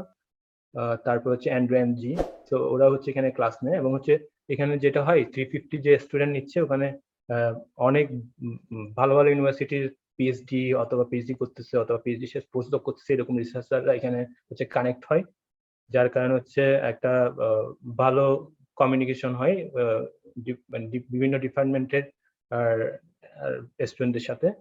এবং এটা আরেকটা অপরচুনিটি আছে, এটার আরেকটা ভালো ইয়া হচ্ছে কি, ওরা হচ্ছে জব অফার করে after completing the course. So এটা প্রায় 2 মাসের একটা কোর্স। আমি এটা বলার কারণ হচ্ছে কি, এটা অক্সফোর্ড বা এমআইটি বা হার্ভার্ড ইউনিভার্সিটি বা ক্যামব্রিজ ইউনিভার্সিটি, এই ইউনিভার্সিটিগুলো প্রত্যেক সামার ভ্যাকেশনে, সামার মিনস হচ্ছে July August, June July August, এই ভ্যাকেশন এই সময়গুলোতে হচ্ছে ওরা কিছু হচ্ছে ইন্টার্নশিপ অফার করে। সো যেহেতু এখন কোভিড-19, এখন ইন্টার্নশিপ গুলো হচ্ছে আপনি ভার্চুয়ালি করতে পারবেন। সো আমাদের যারা বাংলাদেশ আছে ওদের জন্য খুবই ইজি। সো অ্যাপ্লাই করার পর ওখানে হচ্ছে মানে যদি ইন্টার্নশিপ পাওয়া হয় তাহলে এটা আমাদের ক্যারিয়ারের জন্য ভালো, আমাদের সিভির জন্য ভালো, খুবই ভালো। এবং এটা এখানে অ্যাপ্লাই করার সময় আমার যেটা লাগছে, যেটা আমাদের ওরা আস্ক করেছিল সেটা হচ্ছে কি, ফার্স্ট অফ অল ওরা হচ্ছে একটা সিভি খুঁজবে, এবং হচ্ছে আপনার যদি রিসার্চ এক্সপিরিয়েন্স থাকে একটা রিসার্চ পেপার খুঁজবে, এবং হচ্ছে কি আপনাকে একটা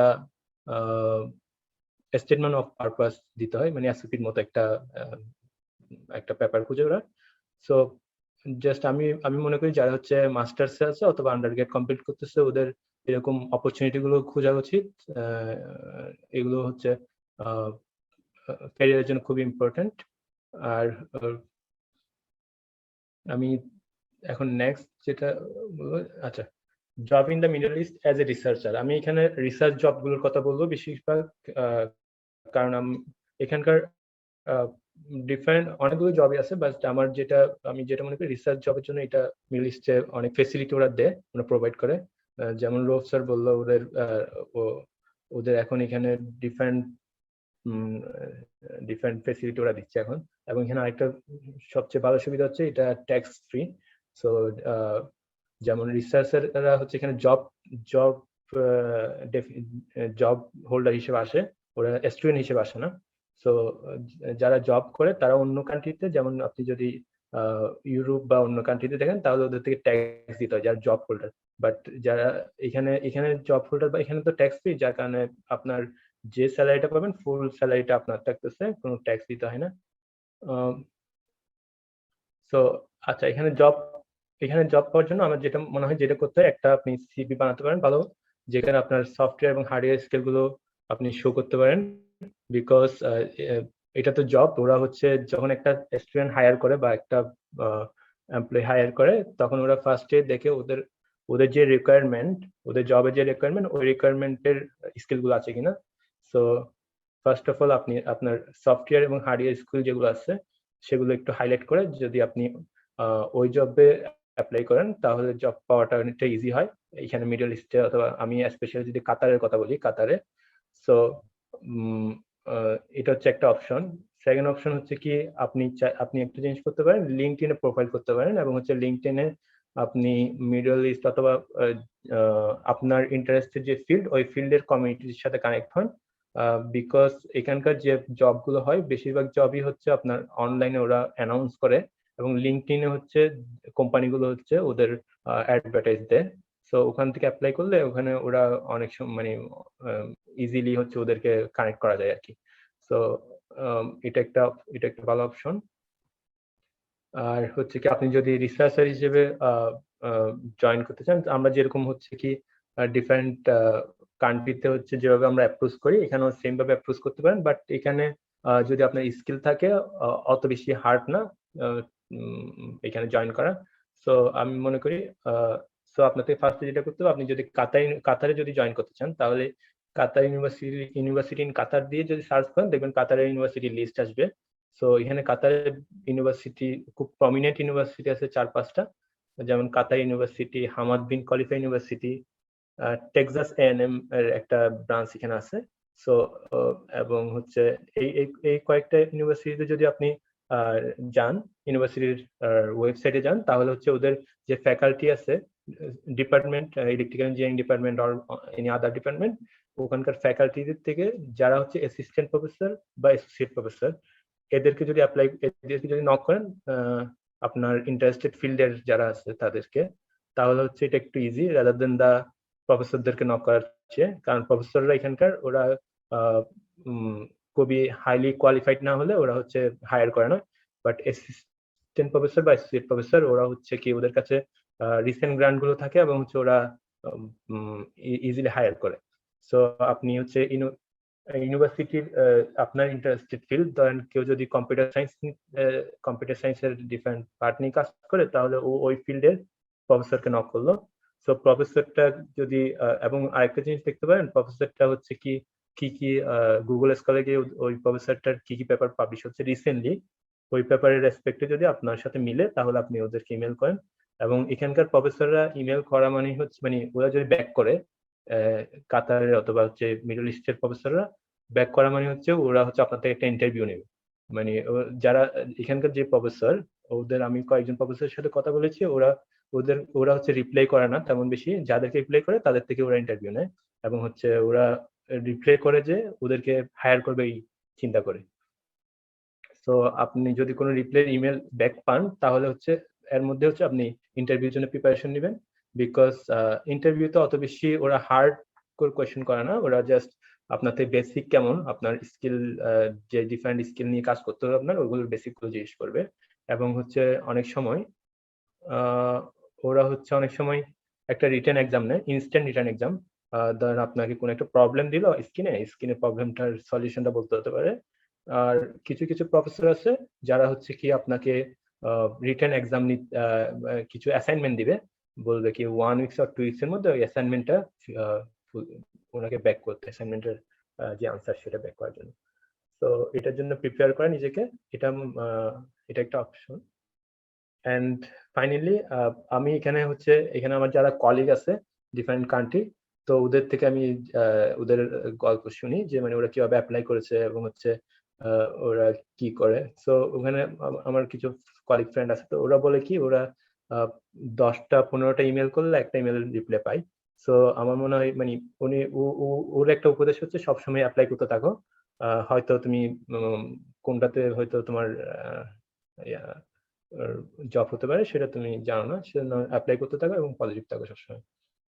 এবং আচ্ছা, মিডল ইস্টের জবের ক্ষেত্রে আমি কিছু প্রসপেক্টিভ আছে, যেমন অলরেডি রৌফ স্যার বললো, এখানে প্রসপেক্টিভ হচ্ছে কি এখানে ট্যাক্স ফ্রি থাকে, এবং হচ্ছে এখানকার আরেকটা পার্সপেক্টিভ হচ্ছে এখানকার যে স্যালারি বা স্যালারিটা, এটা খুবই হ্যান্ডসাম স্যালারি। এটা একটা আন্ডার গ্রেড স্টুডেন্ট বা মাস্টার্স স্টুডেন্টের জন্য ফার্স্টে হচ্ছে ওরা অত বেশি এক্সপিরিয়েন্স খুঁজে না, এবং হচ্ছে ওরা যদি আপনার স্কিল থাকে, ওরা এক্সপিরিয়েন্স চাই আপনাকে মান্থলি 2.5K or 3.5K, এটা বাংলাদেশি টাকায় প্রায় 2 লাখ বা 2.5 লাখের মতো। সো এটা ওরা প্রোভাইড করে, এবং এটার সাথে সাথে ওরা হচ্ছে আপনাকে অ্যাকোমোডেশন ফ্রি করে দেয় মাঝে মাঝে। তারপর হচ্ছে কি আপনার হচ্ছে ফ্যামিলি থাকলে ফ্যামিলির অ্যাকোমোডেশন খরচ দিবে।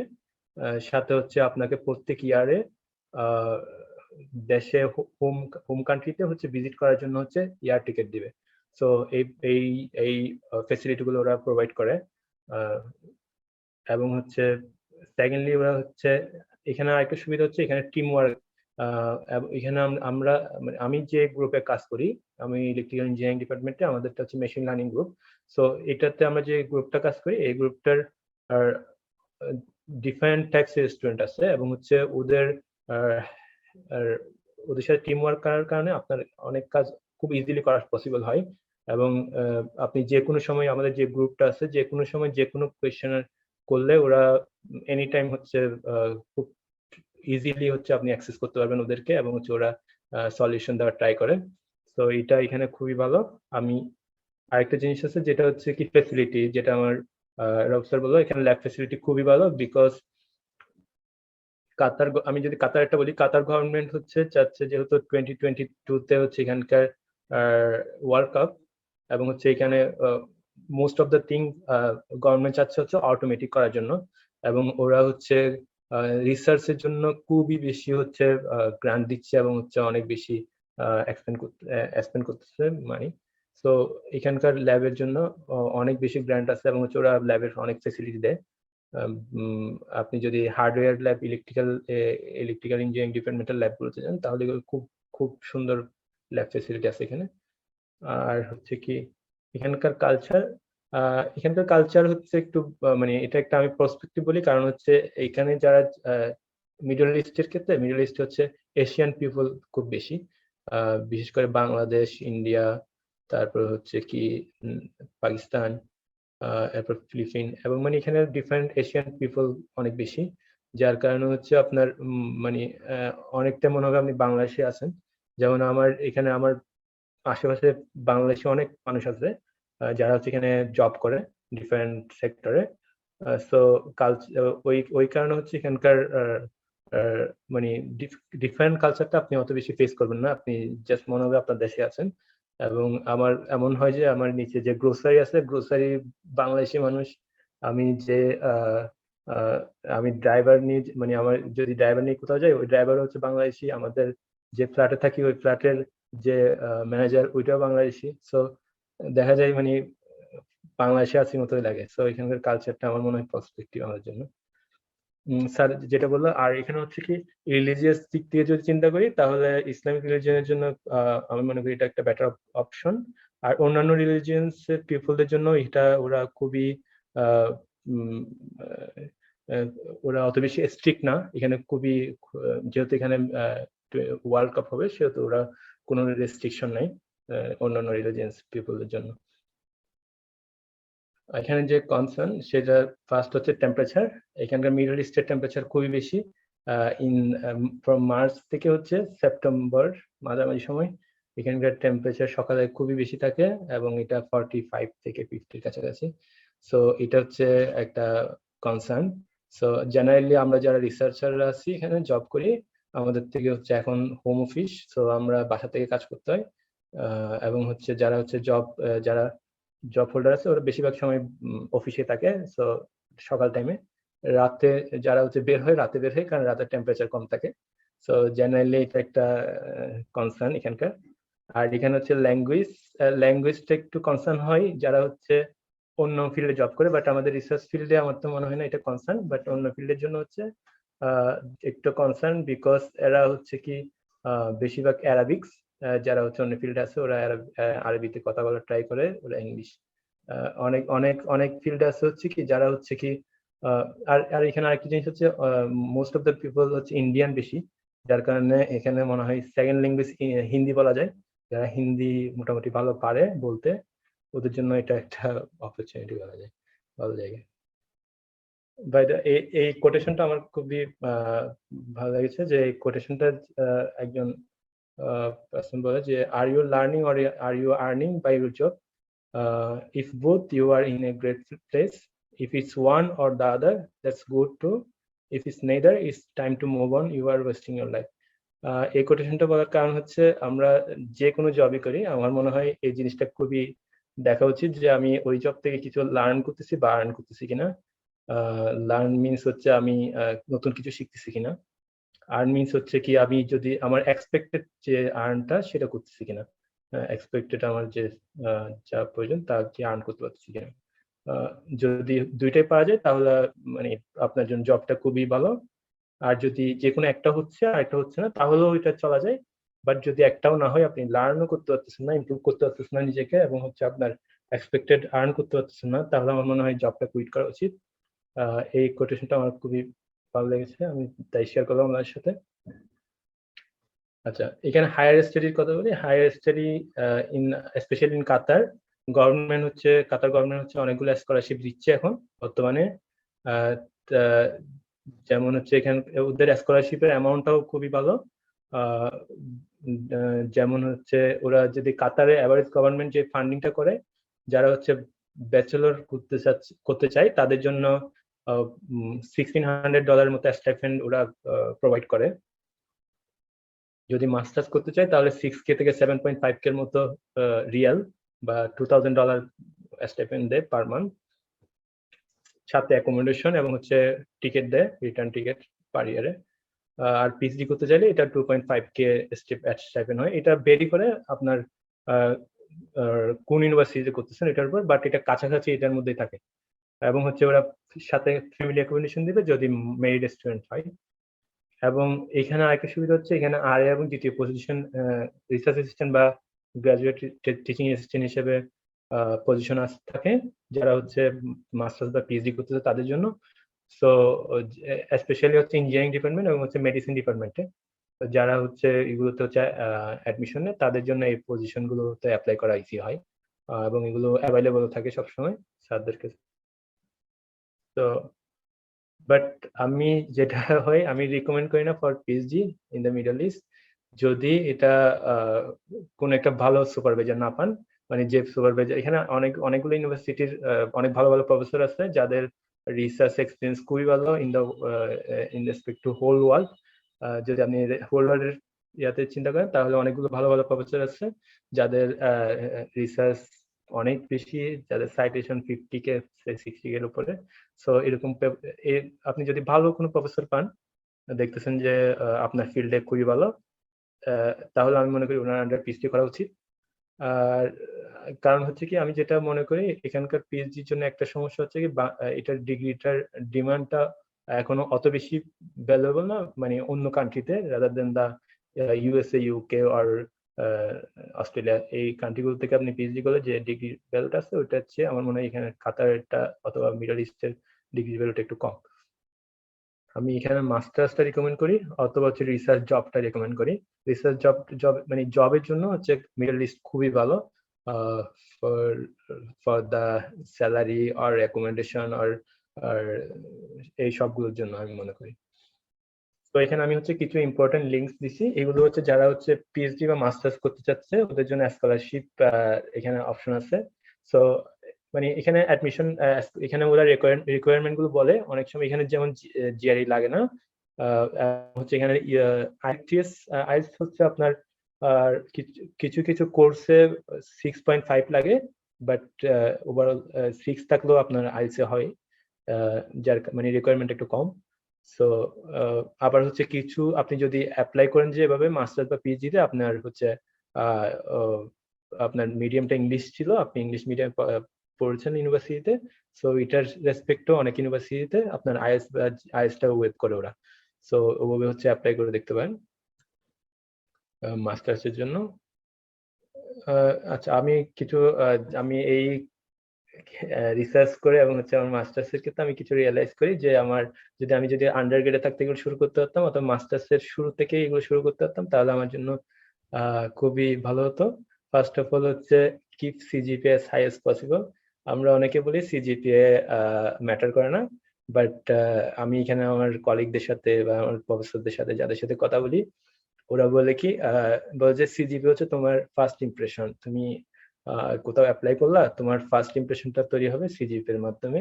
সো আমি মনে করি সিজিপিএ আপনি যদি এখন 4th সেমিস্টার 8th সেমিস্টারে থাকেন, 8th সেমিস্টারে যতটুকু বাড়ানো যায় ততটুকু বাড়ানোর ট্রাই করুন। মানে as high as possible, মানে যত বেশি রাখতে পারেন তত ভালো।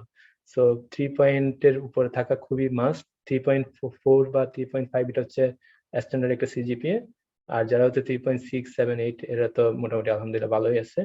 সো আমি মনে হয় যত বেশি হাই রাখা যায় অত বেশি ভালো। মানে লো সিজিপিএটা ইমপ্রেশনটা একটু খারাপ করে। এবং হচ্ছে সফট স্কিল ডেভেলপ করা রিসার্চ জবের জন্য, মানে জব রেসপেক্ট করলে সফট স্কিল, যেগুলো সফটওয়্যার স্কিল, যেমন হচ্ছে আপনি যদি প্রোগ্রামিং ল্যাঙ্গুয়েজ বলেন, পাইথনটা মানে শেখাটা খুবই জরুরি যারা হচ্ছে ইঞ্জিনিয়ারিং ডিপার্টমেন্ট গুলোতে আছেন। এবং হচ্ছে কি এর সাথে অন্যান্য সফট স্কিল গুলো শিখতে পারেন। কমসোল শিখতে পারেন, কমসোলটাও অনেক বেশি প্রয়োজনীয় আমাদের ইলেকট্রিক্যাল ইঞ্জিনিয়ারিং ডিপার্টমেন্ট বা অন্যান্য ডিপার্টমেন্টের জন্য। তারপর হচ্ছে যা সফট স্কিল যত বেশি ডেভেলপ করা যায় আমাদের জন্য জব পার্সপেক্টিভে তত বেশি ভালো ফর ইন মিডল ইস্ট। আর আমি যদি অন্য কান্ট্রি বলি অন্য কান্ট্রির ক্ষেত্রে আরেকটা জিনিস হচ্ছে কনসেপ্ট ক্লিয়ার করা। আমরা হচ্ছে ইলেকট্রিক্যাল ইঞ্জিনিয়ারিং ডিপার্টমেন্টে পড়লেও আমাদের অনেকের হচ্ছে অনেক ইজি কনসেপ্ট হচ্ছে ডেভেলপ থাকে না, এবং হচ্ছে এগুলোতে আমরা যখন ভাইবা ফেস করি ইজি কনসেপ্ট, মানে ইজি কিছু কোয়েশ্চেন করে যেগুলো আমাদের এখনো কনসেপ্ট ক্লিয়ার নেই। সো এগুলোতে একটু কনসেপ্ট ক্লিয়ার থাকাটা, মানে স্পেশালি হচ্ছে ইন্টারেস্টেড টপিকস, মানে আপনি যে টপিকস নিয়ে কাজ করতে যাচ্ছেন ওইটার বেসিক টার্মস গুলো একটু কনসেপ্ট ক্লিয়ার করে রাখা বেটার আমি মনে করি। আচ্ছা, আরেকটা জিনিস হচ্ছে আস্ক ফর বেটার অপরচুনিটিস। আমি মনে করি আমরা হচ্ছে যারা এশিয়ান বা সাউথ এশিয়ান বা বাংলাদেশি, আমাদের একটা ফেভার আস্ক করার মানসিকতা খুবই কম। মানে আমরা মনে করি কিছু আস্ক করলে কি হবে। সো আমি মানে আমি যেটা রিয়েলাইজ করতে পারি যে মানে আপনি যদি আস্ক করেন তাহলে আপনার অপরচুনিটির প্রবাবিলিটিটা বৃদ্ধি পায়। যেমন আমি এখানে কাতারে আসার পর আমি হচ্ছে চিন্তা করতেছি কি আমার হচ্ছে কিছু অপরচুনিটির জন্য আমি হচ্ছে আমার যখন প্রফেসর কাজ করি দেখা যায় হচ্ছে প্রফেসর না মানে কখনো নেগেটিভ রেসপন্স করে না, বলে যে কি আমি যদি এই মান্থে দিতে না পারি তাহলে নেক্সট মান্থ আমি ট্রাই করবো। সো মানে আস্ক করাটা খুবই জরুরি for getting the better opportunities. এবং হচ্ছে কি আরেকটা জিনিস আমি যেটা রিয়েলাইজ করি, don't compete with others but compete with yourself. এটা কেন বলতেছি, কারণ হচ্ছে আমি যখন হচ্ছে ঢাকা ইউনিভার্সিটিতে মাস্টার্স করতে যাই আমাদের ওখানে 15 জন, মানে আমাদের যে স্টুডেন্ট গুলো ওখানে ক্লাস শুরু করি ঢাকা ইউনিভার্সিটি, তখন আমি দেখি যে সবাই হচ্ছে আমার চেয়ে বেটার আছে। মানে আমি মনে হয় যে ওরা ডিফারেন্ট স্কিল থেকে ওরা হচ্ছে মানে অনেক ভালো, ডিফারেন্ট অনেক মানে ডিফারেন্ট এক একজনের স্কিল ক্যাপাবিলিটি এক এক রকম। সো আমি তো চিন্তা করি আমি খুবই ভালোভাবে হচ্ছে স্টার্ট করব। সো আমি যখন হচ্ছে এক্সাম, ওখানে যে আমাদের ক্লাস টেস্ট গুলো নিত আমি এক্সাম গুলো দিতাম। সো ওখানে এক্সামের সময় আমি চিন্তা করতাম যে হচ্ছে কি মানে আমি খুবই অ্যাটেন্টিভ থাকবো এবং হচ্ছে খুব ভালোভাবে সিরিয়াসলি মানে ওগুলো এক্সাম গুলো দিব। সো বাট দিন শেষে হয় কি ওরা আমার চেয়ে একটু বেটার পারফর্ম করে। সো আমি এবং হয়তো এরপর ডিসঅ্যাপয়েন্ট হয়ে যাই। সো আমি যেটা চিন্তা করি ওখানে, কারণ এক একজনের ক্যাপাবিলিটি এক এক রকম, যার কারণে তখন অন্যের সাথে কম্পিট না করে নিজের সাথে কম্পিট করা উচিত, তাহলে আর হতাশ হতে হয় না, বাট নিজের সাথে নিজের ইমপ্রুভমেন্ট করা উচিত আর কি। আমি এখানে আসার পর দেখা যায় হচ্ছে কি অনেকগুলো, মানে যে কাতার আসার পর দেখা যায় অনেক আমাদের গ্রুপে অনেক টিম মেম্বার আছে যাদের ক্যাপাবিলিটি অনেক খুবই ভালো।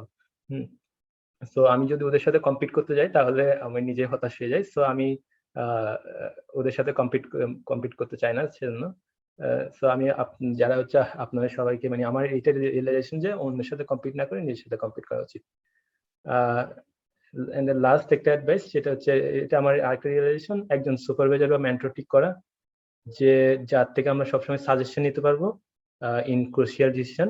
সো এটা খুব ইম্পর্টেন্ট, কারণ আর যারা সুপারভাইজার কারো মেন্টর যদি কারো কোনো সাজেশন না হয়, তাহলে আমার মনে হয় এটা অনেক বেটার ভাবে হচ্ছে ডিসিশনটা নেওয়া যায়। সো আমি এট দ্য লাস্ট আমি হচ্ছে আপনার কাছে একটা কোয়েশ্চেন করব। আমরা হচ্ছে মানে আমি চিটাং ইউনিভার্সিটি 13 বেসিস স্টুডেন্ট ছিলাম, আমরা 55 জন স্টুডেন্ট ছিলাম electrical engineering, electrical and electronic engineering ডিপার্টমেন্টে। ওখানকার মধ্যে 40 জন এন্ড অ্যাবাউট 73% হচ্ছে ব্যাংক বা নন টেকনিক্যাল জবে জন্য পড়তেছে বা মানে ট্রাই করতেছে বা জয়েন করছে অলরেডি। সো এবং হচ্ছে কি 10 জন স্টুডেন্ট, যাদের মধ্যে 18% বলা যায় আমাদের টোটাল নাম্বারের, যারা হচ্ছে টেকনিক্যাল জব করতেছে বা করার জন্য ট্রাই করতেছে, এবং 5 জন স্টুডেন্ট যারা হচ্ছে about 9% of all total number, যারা হচ্ছে কনফিউজড কোন ফিল্ডে ট্রাই করবে। সো আমার মানে electrical and electronic engineering department, এবং এখানে 73% হচ্ছে নন টেকনিক্যাল জবের জন্য ট্রাই করতেছে। এটা কি is it good or bad sign? তো আপনি মানে আপনারা যারা হচ্ছে এখন পড়তেছেন বা অ্যাপ্লাই করার চিন্তা করতেছেন, তারা মানে এটা কি গুড সাইন না bad sign for electrical engineering department? আমি সেটা মানে এটা আপনাদের চিন্তার বিষয়, মানে চিন্তা করতে পারেন। এটা হচ্ছে কি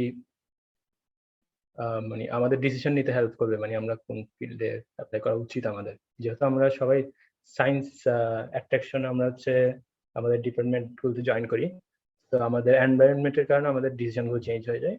আমি মনে করি আমাদের অ্যাট্রাকশনটা বা আমাদের এটা খুবই ধরে রাখা খুবই জরুরি। এনিওয়ে, সো ফাইনালি দিন শেষে আমরা যেটা বলতে চাই, make your self happy, make others happy, because of our little life, it's we should be happy. Thank you for hearing me this time. If you have any question, please ask me.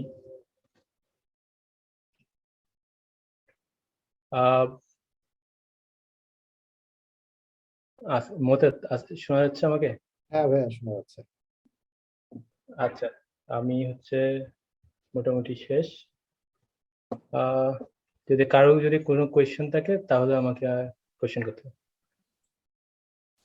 Tausif ভাইয়াকে তো অনেক ধন্যবাদ এত সুন্দর একটা presentation দেওয়ার জন্য আমাদেরকে, এবং আপনার জব লাইফ সম্পর্কে এক্সপিরিয়েন্স গুলো শেয়ার করার জন্য। অনুষ্ঠানের এই পর্যায়ে আমরা প্রশ্ন নিতে চাচ্ছি। যারা প্রশ্ন, দুইজন ইতিমধ্যে দেখলাম হ্যান্ড রেজ করেছেন, আপনার মধ্যে নাইম ভাই যদি আপনার প্রশ্নটা করতেন।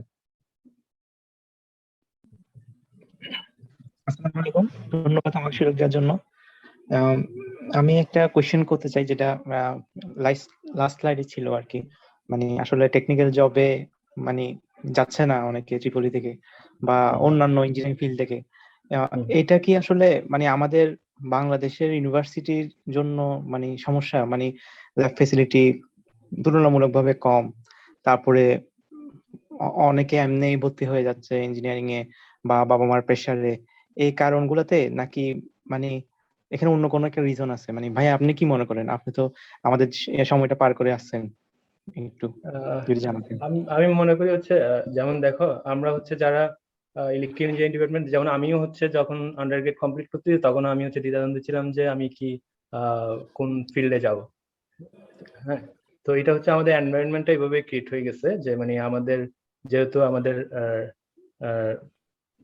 পারিপার্শ্বিক অবস্থাটা এরকম যে মানে আমরা রিসার্চ ফিল্ডটা অত বেশি ডেভেলপ না আমাদের ইউনিভার্সিটি গুলোতে, এবং হচ্ছে আমাদের কালচারটা এরকম না যে মানে আমরা রিসার্চ করব। সো ওইটার কারণ হচ্ছে আমাদের এই যে সায়েন্সের যে অ্যাট্রাকশনটা তা ওইটা কমে যায়, এবং হচ্ছে আমরা অনেকটা প্র্যাকটিক্যাল চিন্তা করি। আমরা চিন্তা করি যে হচ্ছে কি আমরা যদি আমরা যেটা ইজি অপশন আছে সেটা চিন্তা করি। হ্যাঁ, ইজি অপশন কি, আমরা হচ্ছে যদি বিসিএস দিতে পারি, বিসিএসটা আমাদের জন্য ইজি অপশন। কারণ আমরা যেহেতু আমরা ম্যাথমেটিক্সে খুব মোটামুটি ভালো, ইংলিশে মোটামুটি ভালো, আমরা হচ্ছে সায়েন্সে ভালো, জেনারেল নলেজ বাংলা এগুলো একটু একটু পড়লে আমরা হচ্ছে ওখানে হতে পারে, অথবা হচ্ছে আমরা ব্যাংকে জব এগুলো অ্যাপ্লাই করি, কারণ হচ্ছে এটা একটু ইজি। সো মানে আমরা ইজি অপশন গুলো খুঁজি, আমরা হচ্ছে আমাদের ওই সায়েন্সের যে অ্যাট্রাকশন ওইটা আমরা আস্তে আস্তে কমে যাই, কারণ হচ্ছে প্র্যাকটিক্যাল সিচুয়েশনের কারণে। সো মানে এটা আমাদের কালচারটা ডেভেলপ করতে হবে, যে মানে আমাদের ডিপার্টমেন্টের রিসার্চের প্রতি একটু গুরুত্ব দিতে হবে। যখন স্যাররা হচ্ছে একটু, হয়তো স্যারদের কাছে আমার নিজের থেকে যেতে হবে যে মানে আমরা এই ফিল্ডে রিসার্চ করতে চাই অথবা এটা করতে চাই, তখন হয়তো আমাদের ফার্স্ট ইয়ার সেকেন্ড ইয়ার থেকে যদি পাস করা শুরু করা যায় তাহলে মনে হয় এটা অনেকটা ইমপ্রুভ হবে, আমি এটা মনে করি। ধন্যবাদ ভাইয়া। Most welcome. মারুফ মনে হয় একটা প্রশ্ন করতে যাচ্ছিল। মারুফ, জি ভাইয়া। হ্যাঁ প্রশ্নটা দাও। ভাইয়ের কাছে আমার কোয়েশ্চেন হচ্ছে, এখনো যেহেতু আমরা মেশিন লার্নিং এখনো বিগিনিং লেভেল থেকে আছি, মানে শুরুই করি নাই, মানে আমরা কিভাবে শুরু করতে পারি, বা আমরা রিসার্চে মেইনলি আমাদের মেশিন লার্নিংকে আমরা কিভাবে কাজে লাগাতে পারি, একটু ব্রিফলি, বা আমি কোত্থেকে শুরু করব জিনিসটা, এটা যদি একটু আইডিয়া দিতেন। আচ্ছা, মেশিন লার্নিং বা ডিপ লার্নিং গুলো হচ্ছে 2012 এর পর বা 13-14 এর পর থেকে হচ্ছে একটু খুব বেশি কাজ হচ্ছে এখন। খুব বেশি কাজ হলো, বাট রিসার্চের ক্ষেত্রে যে ফিল্ড গুলো আছে ওই ফিল্ডে এখনো হচ্ছে মেশিন লার্নিং ডিপ লার্নিং গুলো হচ্ছে এখনো অনেক নতুন নতুন কাজ করতেছে। সো মানে এখন মানে আমরা যে কোনো কাজে হচ্ছে এটা মেশিন লার্নিং ডিপ লার্নিংটা অ্যাটাচ করতে পারি ফর অটোমেশনের জন্য। বাট যদি তুমি বিগিনার লেভেল থেকে স্টার্ট করতে চাও, তাহলে হচ্ছে আমি মনে করি হচ্ছে মানে আমার ক্ষেত্রে যেটা হয়, আমি হচ্ছে যখন স্টার্ট করি তখন আমার হচ্ছে মেশিন লার্নিং বা ডিপ লার্নিং অত বেশি এক্সপিরিয়েন্স ছিল না আমি যখন স্টার্ট করি। সো আমি স্টার্ট করি হচ্ছে প্রজেক্ট ওয়াইজ কাজ করে, আমি হচ্ছে শেখার ট্রাই করি rather than the course wise কাজ করে। যেমন হচ্ছে আমরা যেটা করি ফার্স্টে মেশিন লার্নিং এর যদি কারো থেকে তুমি সাজেশন নাও, সবার ফার্স্টে বলবো হচ্ছে তুমি অ্যান্ড্রয়েড হচ্ছে কোর্সটা করে ফেলো মেশিন লার্নিং এর, দেন হচ্ছে তুমি আস্তে আস্তে জানবা সবকিছু। তো অনেক সময় হয় কি আমরা হচ্ছে ইন্টারেস্ট হারাই ফেলি, যেহেতু এটা মেশিন লার্নিং এর অ্যান্ড্রয়েড কোর্সটা হচ্ছে অনেক বড়। এটা শুরু করলে হচ্ছে আমরা কয়েকটা উইক করে দেন হচ্ছে এটা কুইট করি। সো এটা হচ্ছে বেটার হচ্ছে কি তুমি যদি একটা প্রজেক্ট নাও, হ্যাঁ, প্রজেক্ট নিয়ে হচ্ছে ওই প্রজেক্টটা যদি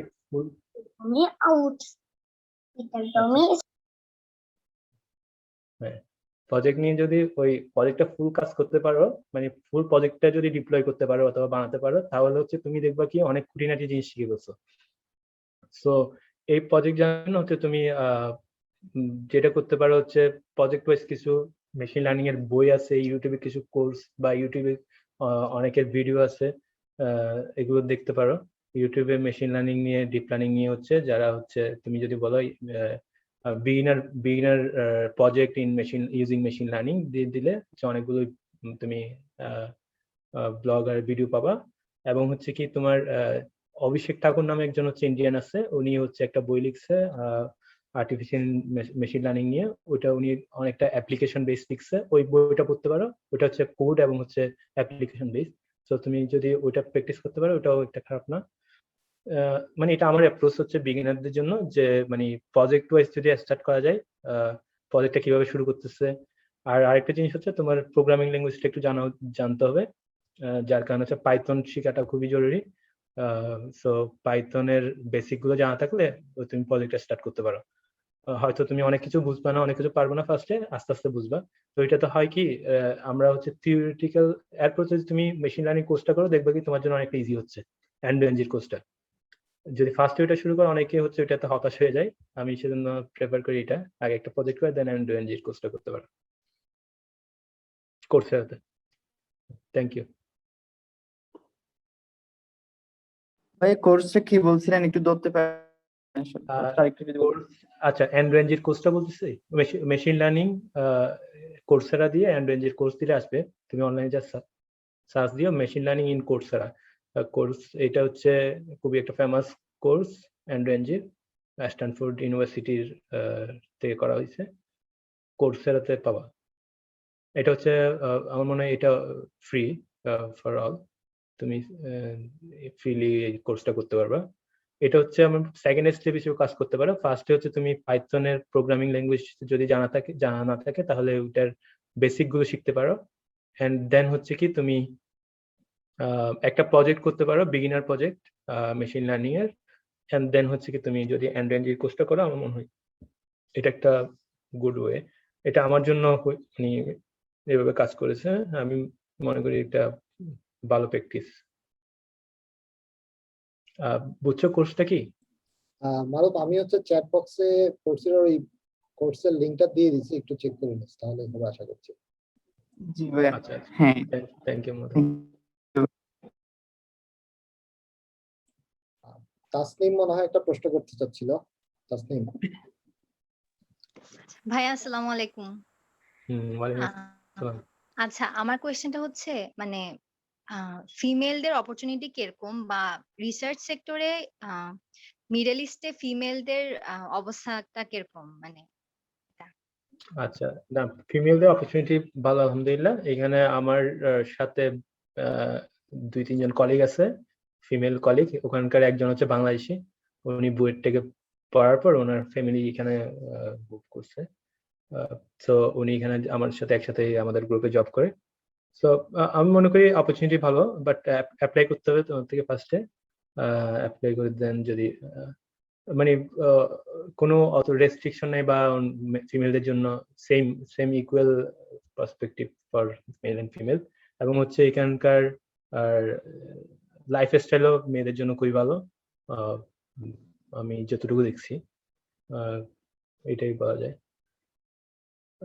আচ্ছা ভাইয়া, আর মানে মেয়েদের পার্টিসিপেন্টস বা রিসার্চার হিসেবে মেয়েদেরকে কি দেখা যায় আশেপাশে, নাকি অনেক কম? হ্যাঁ, অনেক না না অনেক অনেক কম না এটা। আহ, মোটামুটি ধরো 40%, 30-40% মতো আছে মেয়ে রিসার্চার। আমাদের গ্রুপে 30 জনের মতো, ওখানে প্রায় 11 জন হচ্ছে মেয়ে রিসার্চার। সো মানে এটা এটা তুমি এটা হিসেবে হিসাব করতে পারো। সো মানে এখানকার এখানকার যারা হচ্ছে কাতার ইউনিভার্সিটির অনেক রিসার্চার এখানে আমাদের সাথে আছে গ্রুপে। সো বাইরে থেকে অনেকে আছে। তো মানে এটা পার্সেন্টেজ হিসাব করতে পারো। আচ্ছা ভাই, থ্যাংক ইউ। হ্যাঁ, ওয়েলকাম। ভাইয়া, আমি নিজে একটা প্রশ্ন করতে যাচ্ছি। হ্যাঁ হ্যাঁ, করো। আচ্ছা ভাইয়া, আমাদের যেরকম ট্রিপলিতে যেসব কিছু স্পেশালাইজড সফটওয়্যার শেখানো হয়, ম্যাটল্যাব বা কনসোল, এগুলা আসলে হ্যাঁ কতটুকু গুরুত্ব বহন করবে? আমি যদি অন্য মানে খুব বেশি পরিমাণ স্কিল ডেভেলপ না করে একটা স্পেসিফিক সফটওয়্যার লাইক ম্যাটল্যাবে যদি খুব ভালো হ্যাঁ, লেভেলের স্কিল ডেভেলপ করতে পারি, সেটা কতটুকু কাজে দিবে রিসার্চ বা জব সেক্টরে এইগুলাতে? আচ্ছা মানে রিসার্চ রিসার্চ সেক্টর একটু কাজে দেবে। মানে জব সেক্টর মিনস হচ্ছে তুমি ইলেকট্রিক্যাল ইঞ্জিনিয়ারিং ডিপার্টমেন্টের জব গুলোতে তোমার থেকে অত বেশি ওভাবে হচ্ছে এইভাবে মানে প্রোগ্রামিং করে কাজ করতে হয় না। আহ, যদি মানে তুমি রিসার্চ জব বলো তাহলে হচ্ছে ম্যাটল্যাব, হ্যাঁ ম্যাটল্যাব শিখলে মানে যে কোনো একটা শিখলে তোমার এটা হচ্ছে কি তোমার প্রজেক্ট বেস। ধরো তোমাকে একটা প্রজেক্ট দিছে, তো প্রজেক্টটা তোমার সলভ করতে হবে। তো এখন তুমি এটা ম্যাটল্যাবে করতেছো না পাইথনে করতেছো, এটা ডাজন্ট ম্যাটার। তো তোমার যে যেটাতে স্কিল আছে তোমাকে সলভ করে হচ্ছে ও ও তোমার সুপারভাইজারকে সাবমিট করতে হবে যে মানে আমি এইভাবে সলভ করছি। তো বাট পাইথনে আর ম্যাটল্যাবে করলে মানে ম্যাটল্যাবে হচ্ছে পাইথনে হচ্ছে অনেক ইজি। তোমার সবকিছু এখন লাইব্রেরি গুলো অনেক ইজি, এবং হচ্ছে সবকিছু এখন খুব বেশি পাওয়া যায় রাদার দ্যান দ্য ম্যাটল্যাব। তো আর ম্যাটল্যাবের তো অনেক ফাংশন। তো যদি এখন তোমাকে যদি একটা তোমার সুপারভাইজার একটা প্রজেক্ট দিছে, প্রজেক্টের মোস্ট অফ দ্য কাজ হচ্ছে তোমার কনসোলে করতে হবে। হ্যাঁ, তুমি যে প্রজেক্টের আন্ডার যাচ্ছ, তো তোমার থেকে অবশ্যই কনসোল ভালোভাবে জানতে হবে। আর আহ, মানে তুমি যদি একটা ভালোভাবে জানো, ওইটার সাথে সাথে তুমি অন্যগুলো মানে অন্য প্রোগ্রামিং ল্যাঙ্গুয়েজ বা অন্য সফটওয়্যার গুলো শেখাটা অনেকটা ইজি হয়ে যায়।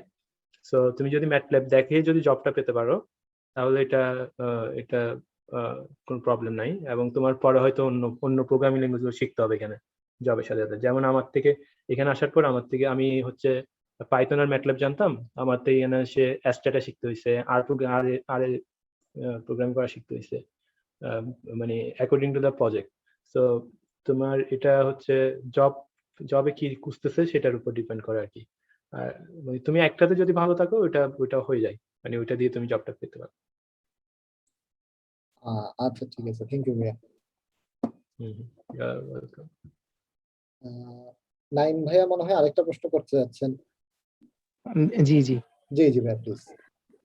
ভাই, আমার আরেকটা কোশ্চেন ছিল যে যারা মানে ইনোভেশন টাইপ কিছু করতে চাচ্ছে বা নতুন কিছু করতে চাচ্ছে, ওদের জন্য কি আসলে রিসার্চ বেস জব গুলা মানে কিরকম, মানে ওখানে কি নিজের থেকে কিছু করা যায় কিনা বা মানে সুযোগ আছে কিনা এরকম আইডিয়া দেওয়ার? হ্যাঁ হ্যাঁ, অবভিয়াসলি এখানে মানে আমাদের প্রত্যেক উইকে হচ্ছে একটা উইকলি গ্রুপ মিটিং হয়, আর একটা হচ্ছে এমনি নর্মাল গ্রুপ মিটিং হয়। সো উইকলি গ্রুপ মিটিং হচ্ছে আমরা আপডেট দিই আমাদের কাজের, বাট নর্মাল যে গ্রুপ মিটিং হয় সেটাতে আমরা হচ্ছে নতুন কোনো আইডিয়া থাকলে ওইটা শেয়ার করি। সো মানে এটা খুবই ওয়েলকামিং যে মানে কেউ একটা নতুন আইডিয়া শেয়ার করছে, এইটাই ওরা খুবই অ্যাপ্রিসিয়েট করে। এমনকি প্রফেসর, তারপর যারা হচ্ছে অ্যাসিস্ট্যান্ট প্রফেসর আছে, ওরাও সবাই খুবই অ্যাপ্রিসিয়েট করে যদি মানে নতুন আইডিয়া থাকে। এমনকি আইডিয়াটা যদি খুবই আহ, অত বেশি ভালো নাও হয়, তারপরে অ্যাপ্রিসিয়েট করে। সো এবং হচ্ছে আইডিয়াটা ডেভেলপ যদি মনে হয় যে এটা উপকারী হবে, তাহলে ওরা এটার উপর কাজও শুরু করে। সো আমি মনে করি হ্যাঁ, এটা খুবই ভালো একটা জায়গা ফর যারা ইনোভেশন করতে চায়। জি ভাই, অনেক ধন্যবাদ ভাই। Most welcome. আর কেউ কি কোনো প্রশ্ন করবেন?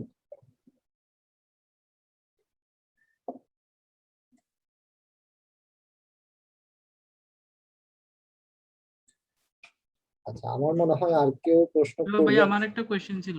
হ্যাঁ হ্যাঁ, বলো please। আমার কোয়েশ্চেনটা হচ্ছে, ভাইয়া যে বললো মানে প্রফেসরদেরকে যে নকটা দেওয়া হয়, মানে ওই নকটাকে জাস্ট সিভি সেন্ড করে নকটা দেওয়া হবে নাকি অন্য কোনো মেসেজ? আচ্ছা, তুমি একটা অ্যাপ্রোচ ইমেল বলে এটাকে। তুমি জাস্ট হচ্ছে একটা তুমি তো ফার্স্ট আগে ওনার প্রোফাইল দেখতে হবে, তুমি যে কাজ করতে চাচ্ছ ওই কাজের সাথে ওনার প্রোফাইল ম্যাচ করতেছে কিনা। এবং এরপরে হচ্ছে তুমি ওনার যদি রিসার্চ হয়, রিসার্চের ক্ষেত্রে ওনার প্রোফাইলে গিয়ে রিসার্চ স্কলার, গুগল স্কলার বা রিসার্চ গেটে হচ্ছে ওনার পেপার দেখতে পারো, রিসেন্ট পেপার 2021 বা 2020। সো ওখানে যদি দেখা যায় তোমার সাথে মিলতেছে, তাহলে তুমি ওনাকে ইমেল করতে পারো।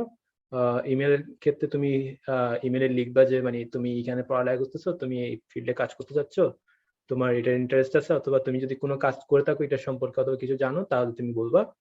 এবং এটার সাথে তোমার সিভিটা অ্যাটাচ করে দিতে পারো, বলো যে আমার সিভি এখানে দেওয়া আছে। হ্যাঁ, অবশ্যই সিভিটা ফার্স্ট ইমেলে অ্যাটাচ করিও, কারণ হচ্ছে অনেক সময় অনেক প্রফেসর রিপ্লাই নাও দিতে পারে। যদি ফার্স্ট ইমেলে যদি তোমার সিভি দেখে ইমপ্রেস হয়, তাহলে হচ্ছে রিপ্লাই দিবে। সো আমি মনে করি হ্যাঁ, অ্যাপ্রোচ ইমেল যেটা আছে সেটাতে সিভিটা অ্যাটাচ করতে পারো। ওকে ভাই, থ্যাংক ইউ। ওয়েলকাম। আচ্ছা, আমরা অনুষ্ঠানের প্রায় শেষ পর্যায়ে চলে এসেছি। প্রতি ওয়েবিনারের মতো আমরা এবার সবাইকে, যতজন পার্টিসিপেন্ট আছে সবাইকে একটু অনুরোধ করব তাদের ক্যামেরাটা ওপেন করার জন্য। আমরা আমাদের ওয়েবিনারের একটা ডকুমেন্টেশন রাখার জন্য কিছু ছবি নিব। সবাইকে তাদের ক্যামেরাটা অন করার জন্য অনুরোধ করছি। আমি শেয়ারিংটা স্টপ করে দিই না? হ্যাঁ ভাই, শেয়ারিংটা স্টপ করে দেন।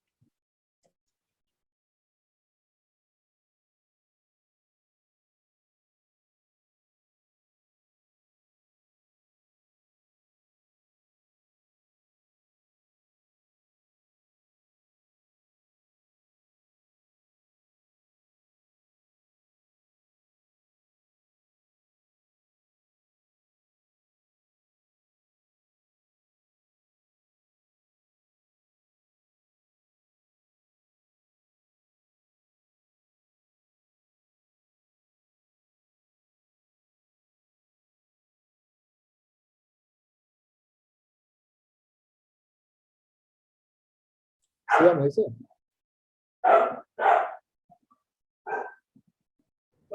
জি ভাইয়া। আচ্ছা, সবাইকে ধন্যবাদ। সবাইকে আবারও ধন্যবাদ জানাচ্ছি আমাদের আজকের এই ওয়েবিনারে জয়েন করার জন্য এবং ধৈর্য সহকারে পুরো ওয়েবিনারটি উপভোগ করার জন্য। স্পেশাল থ্যাঙ্কস জানাচ্ছি আমাদের তৌসিফুর রহমান ভাইকে, তার মূল্যবান সময় আমাদেরকে এখানে দেওয়ার জন্য। তিনি অতি ব্যস্ততার মধ্যেও আমাদেরকে সময় দিয়েছেন এবং তার এক্সপিরিয়েন্স, তার যেই পথ যাত্রা সেটি জানিয়েছেন, তার জন্য আমরা তাকে আন্তরিকভাবে ধন্যবাদ জানাচ্ছি। আমাদের IEEE student branch Chittagong university ওনাকে আন্তরিকভাবে ধন্যবাদ জানাই। পার্টিসিপেন্টদের কেউ আমরা আন্তরিকভাবে ধন্যবাদ জানাই এতক্ষণ আমাদের সাথে থাকার জন্য। আমরা আশা করব আগামীতেও আপনারা আমাদের সাথে থাকবেন, আমাদের পথ চলায় অংশগ্রহণ করবেন। আমরা ইনশাল্লাহ চেষ্টা করব আমাদের এই ভিডিওগুলো, এই রেকর্ডিংস গুলো যারা কোনো কারণে মিস করে গেছেন বা দেরিতে অংশগ্রহণ করেছেন, আমাদের ইউটিউব চ্যানেলে সেগুলো আপলোড করে দেওয়া হবে এবং আমাদের ওয়েবসাইটেও সেগুলোর লাইভগুলো থাকবে, সেখান থেকেও যারা মিস করে গেছেন তারা দেখতে পারবেন। সবাইকে অসংখ্য ধন্যবাদ জানিয়ে আমরা আমাদের আজকের অনুষ্ঠান এখানেই শেষ করছি। আসসালামু আলাইকুম। Thank you.